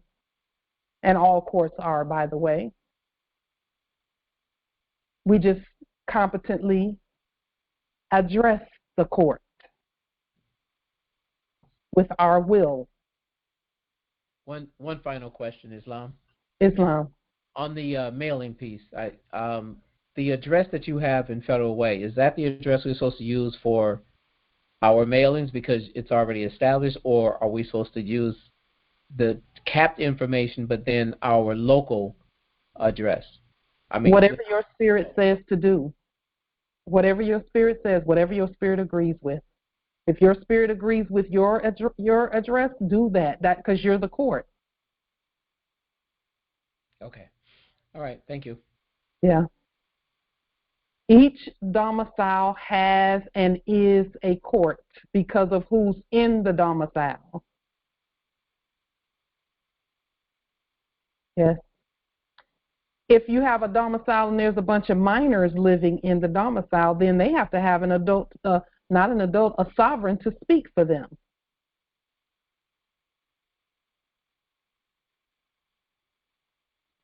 Now, let me say something about this too.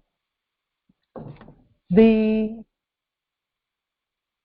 saw yesterday, it was either yesterday or today, where the actors at Florida or in Florida, the actors in Florida, I believe it's Florida, have arrested a 12-year-old and a 17-year-old. Confirmed the arrest. I don't remember the location. I just saw that part and turned it off because I knew it was one of our children.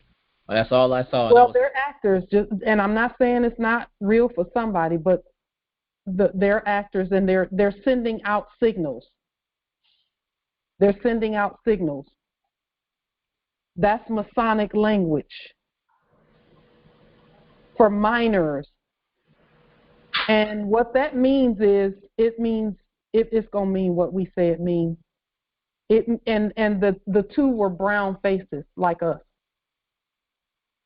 Okay, so whatever territory, let me carefully state that, wherever that is happening at, that quote unquote state of, which is not real, it's fake. But he said something very interesting to me.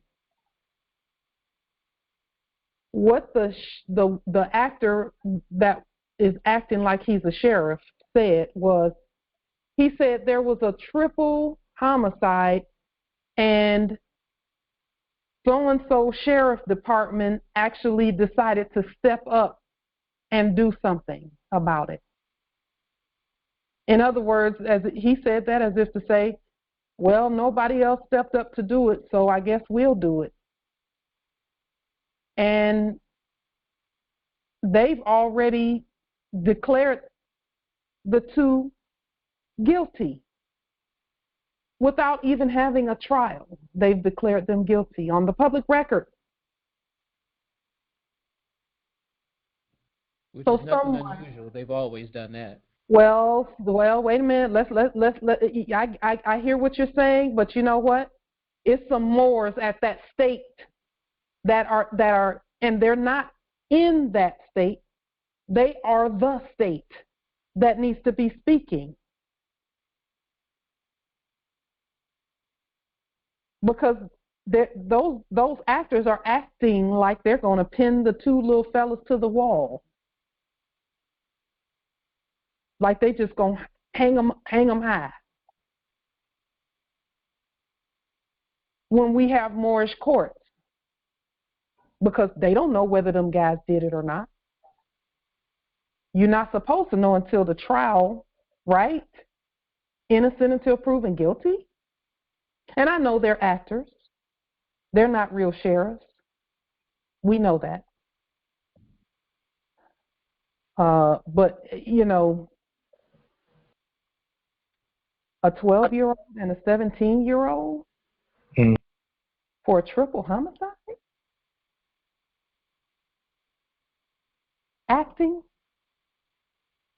So, you know, as we continue to move forward, that's what we're aligning, not that, but we're aligning ourselves to be able to send in whoever, whenever, wherever, so that we can govern our land. So, again, what I stated earlier about domiciles and conveyances and stuff, that stuff is here. We can claim as much of that as possible, but we got governing to do. We're the courts on the land. We're the banks on the land. Islam. Thank you for sharing that, because that's very important. It's tying into some other things that I'm seeing happen around these lands.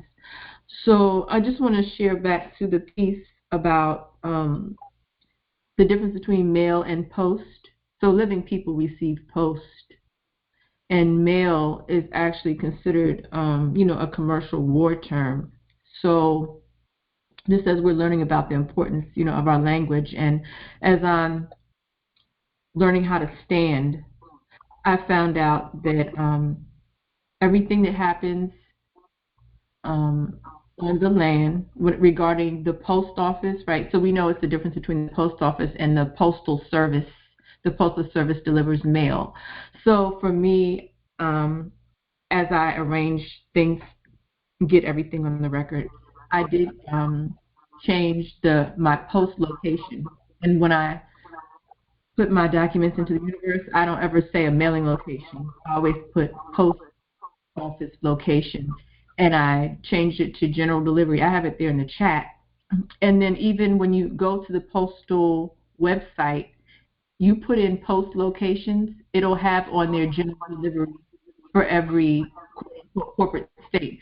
But what it also has is USA, and it says this is where post is received for people who do not have a permanent address. And you know that people don't have a permanent address. And it's even in Washington, D.C., that they have this postal office delivery location. So that's just something as people are transitioning. Some people live in apartments, and, some people don't want to pay for a post office box and that sort of thing.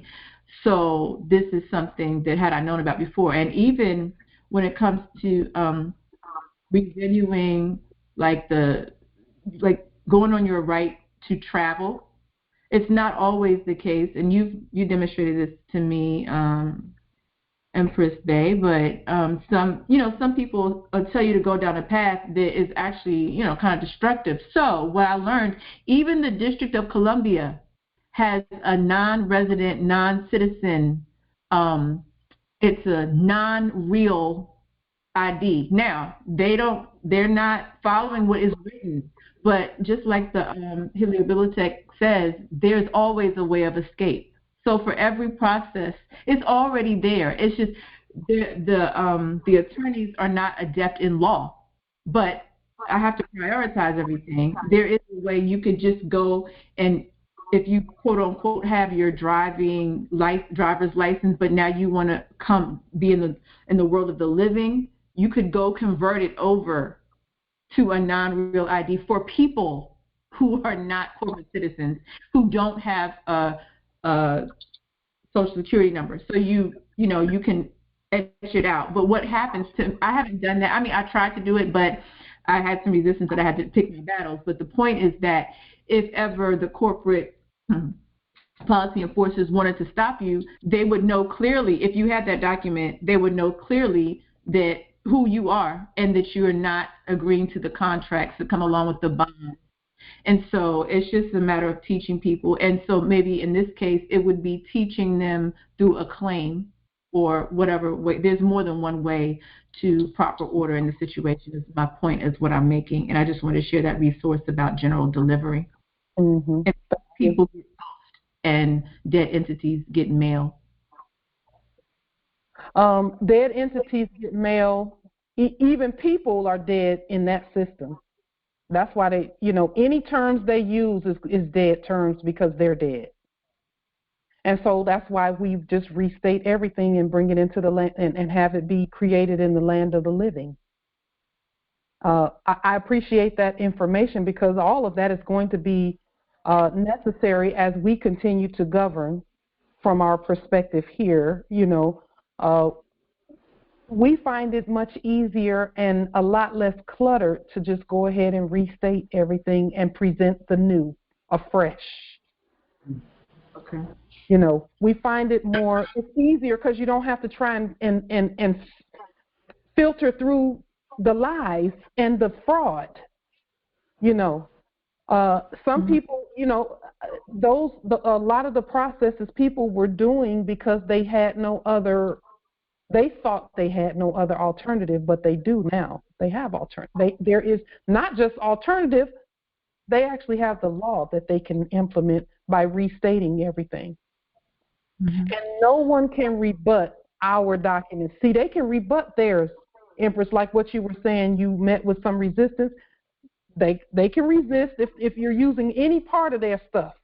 But if you create one that looks just like theirs, but you created it, they cannot rebut yours. Okay. Just because you are sovereign and you created it. Yes, and maybe I shouldn't say maybe. I look forward to moving further along in the process and having more success. But as of right now, I know that my quote-unquote mail has been diverted. I don't receive everything. Yeah. And so it is, urgent that I order as soon as possible. So I'm trying things that make sense along the way within the principles. Mm-hmm. Mm-hmm. Islam. Mm-hmm. And we honor that as well, Empress, that you do that. As long as you're not checking the black box, we good. And we know you're not doing that. You're competent. So, yeah. Do what you do, Empress. It's, I address that as well. So, yeah, indeed. We know that that the things that we do start in truth, and that will keep them in truth as we continue. So when we say mail means what we say it means, and not what they say it means, because it's not their word. We're not listening to their words anymore. We're listening to our own words. And that's what the fiduciary document says. It says all letters, numbers, no matter what sequence they're in, we are the fiduciaries, trustees, and they mean what we say they mean. You know. Okay. So, we honor that, and you're right, Empress. There are many ways that we can get this done. We have just found it simpler to just start fresh and just restate from, Islam. Indeed. Thank you for that information, Empress. You bring a wealth of knowledge with you. And we appreciate that. I'm also working on those documents and making sure that I understand them. So thank you for them, and I appreciate that. Honor to you. Islam, Empress.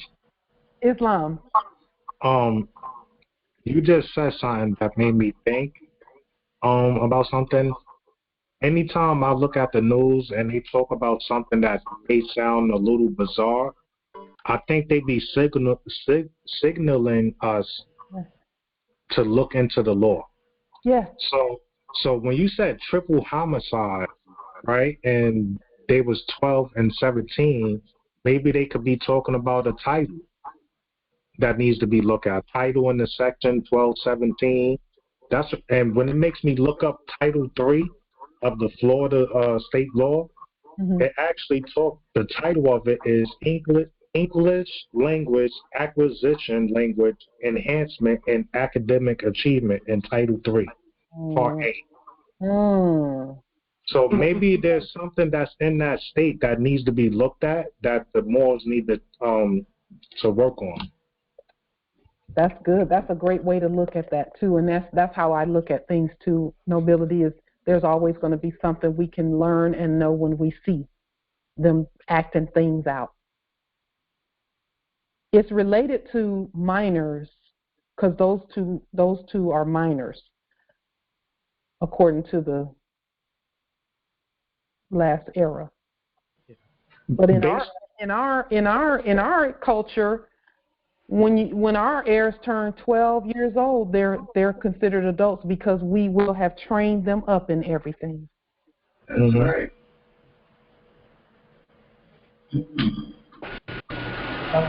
Islam.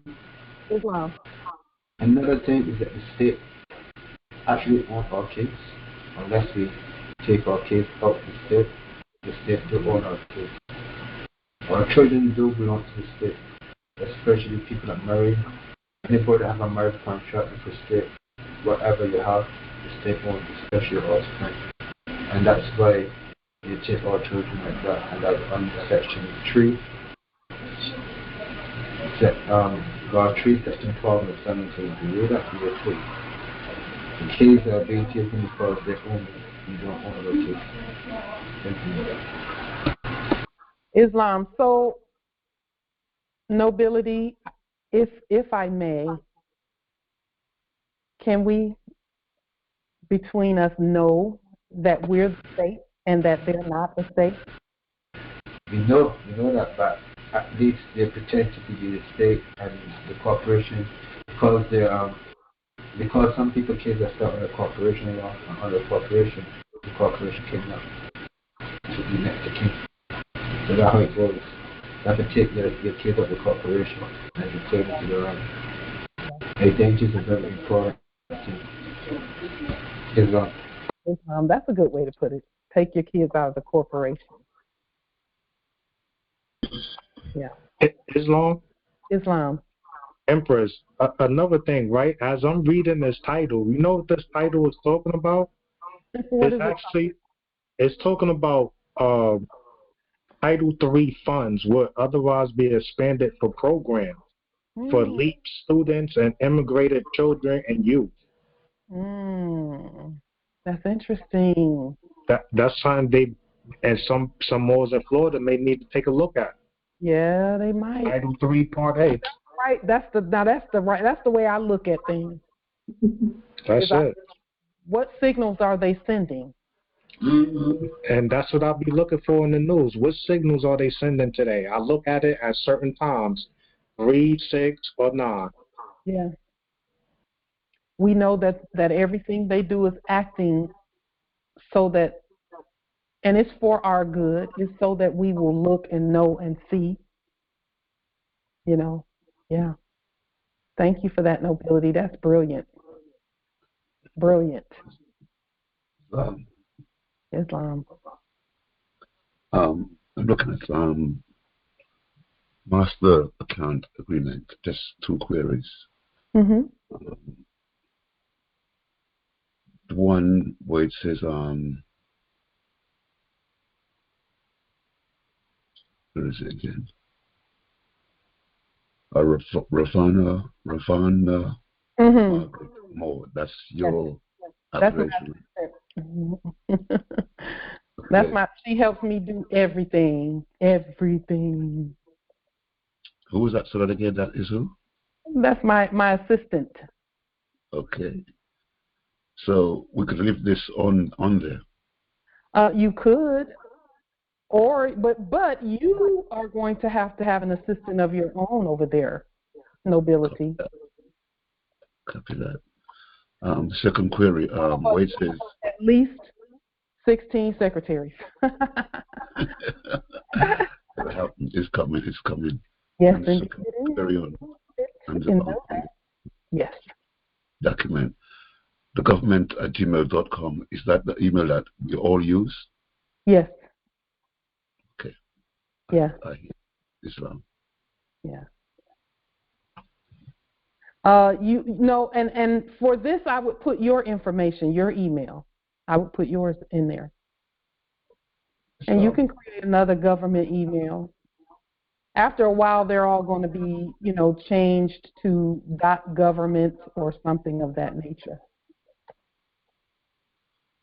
See like this website, federalreserve.government, right here up in this corner, right there. I think all of our emails are going to be that .government. Okay. But we'll see as time goes by how things work out. How we decide to do it. So, yeah. Okay, Islam for that. Thank you. Are there any other questions, comments, wisdom for this great and grand? Just this is a giant brain just working things out. All of us together is just one giant brain working it all out. Islam, I just want to make a suggestion. Yes. For all the Moors, we're leaning everything and we're controlling the resources. One good resource that I always look at, that everything that's being ran on the internet is being ran by GoDaddy. So if you want your own resource, a suggestion, can't tell Moors what to do, lean GoDaddy, and a lot of the government, the other government their websites is being ran by GoDaddy. Even though it says powered by this, all of them have an account with GoDaddy. From my research, I found out who's actually operating their systems. Islam. Yeah, I know. There's some truth to that. I haven't done the research as much as you have, Nobility, but what I did, the little research that I did do regarding that, GoDaddy was issuing .gov website, websites. They were issuing them. They were pricey, but that's some debt we can cancel and send some dolarium. So let's just keep going. Let's just keep going. Islam, Empress. I have 2 GoDaddy websites, the free, the ones that they don't charge anything. And when the fiduciary appointments were presented, I did those affidavits and placed them on that website, and they were taken down. So I just thought that was interesting that those documents specifically were the only ones that were taken down. The other 2 websites that I have with public notices on them are still up. But that one where I put the fiduciary appointments on was taken down. Oh, okay. Okay. Just wanted to state that for the record since we're talking about GoDaddy. Did you lean GoDaddy? Yes, I believe I've done so much. I'm sure that I have, but I need to check since you're mentioning it now. Thank you. And then we probably just need to levy some things with them. Levy everything over there. Islam Empress.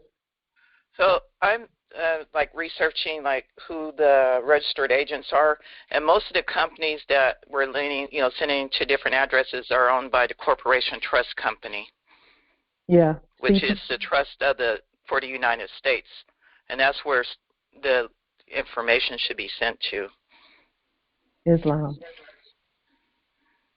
Because all these companies are just fronts for the corporation. Of course. Islam.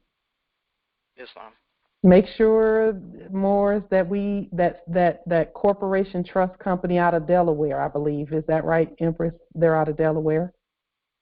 Yes, there's other subsidiaries too, so you just have to do the research and find what. Yeah. I've come across them several times. I think I might have even leaned them once or twice. Like the Federal Reserve is actually called. Hold on. So I did a snapshot. The Federal Reserve Association, which is actually a charity. So that's what should be leaned. It's out of Delaware too.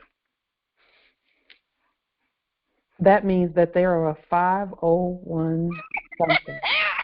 Yes. Isn't that something?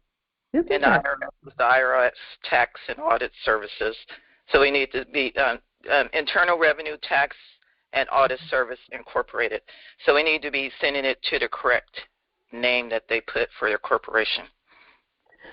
Well, when we say all agents, principals, heirs, assigns, and any derivatives thereof, we always get, because that's a principle. Mm-hmm.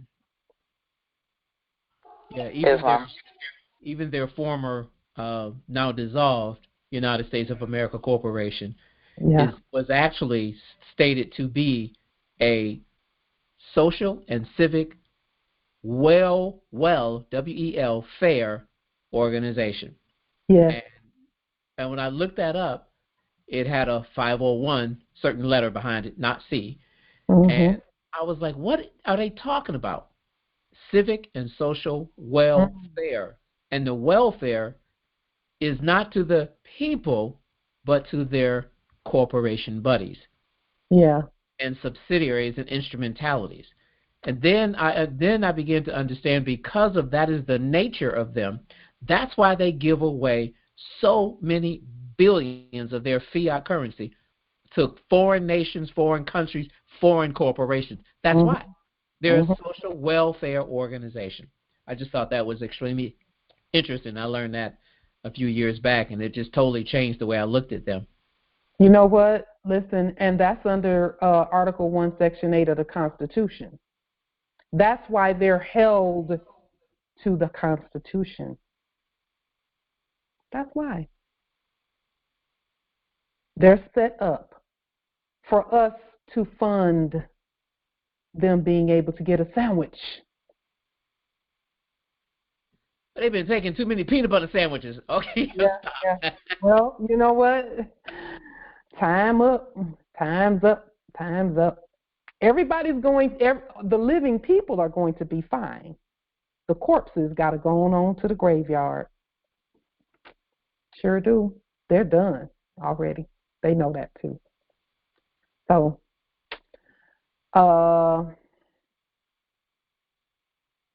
you rendering writs in addition to the... Oh, absolutely. And in fact, our Universal Commercial Code one, we don't do uniform commercial code liens. We don't do those. We do Universal Commercial Code 1 lien affidavits. They are also Article 3 court actions. And then we send our documentation along with it. And then put it on the public record to join all of that other documentation. We speak with one voice. That's a great question too. Thank you, Nobility. Yeah, we do it as an affidavit court action first.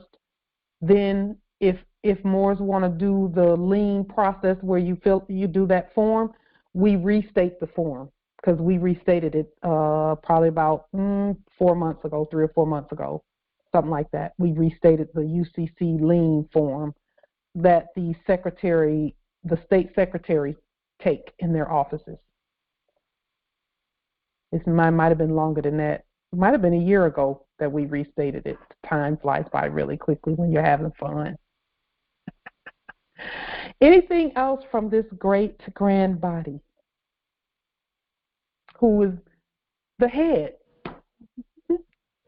You're Islam, one last thing. The body. Yes, indeed.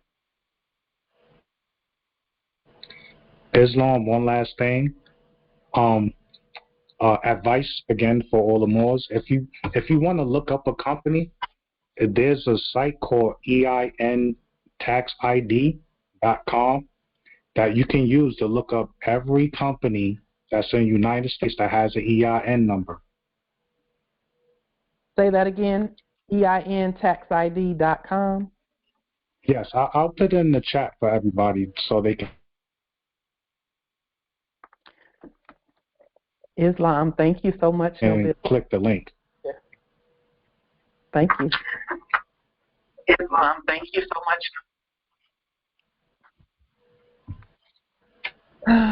Let's see.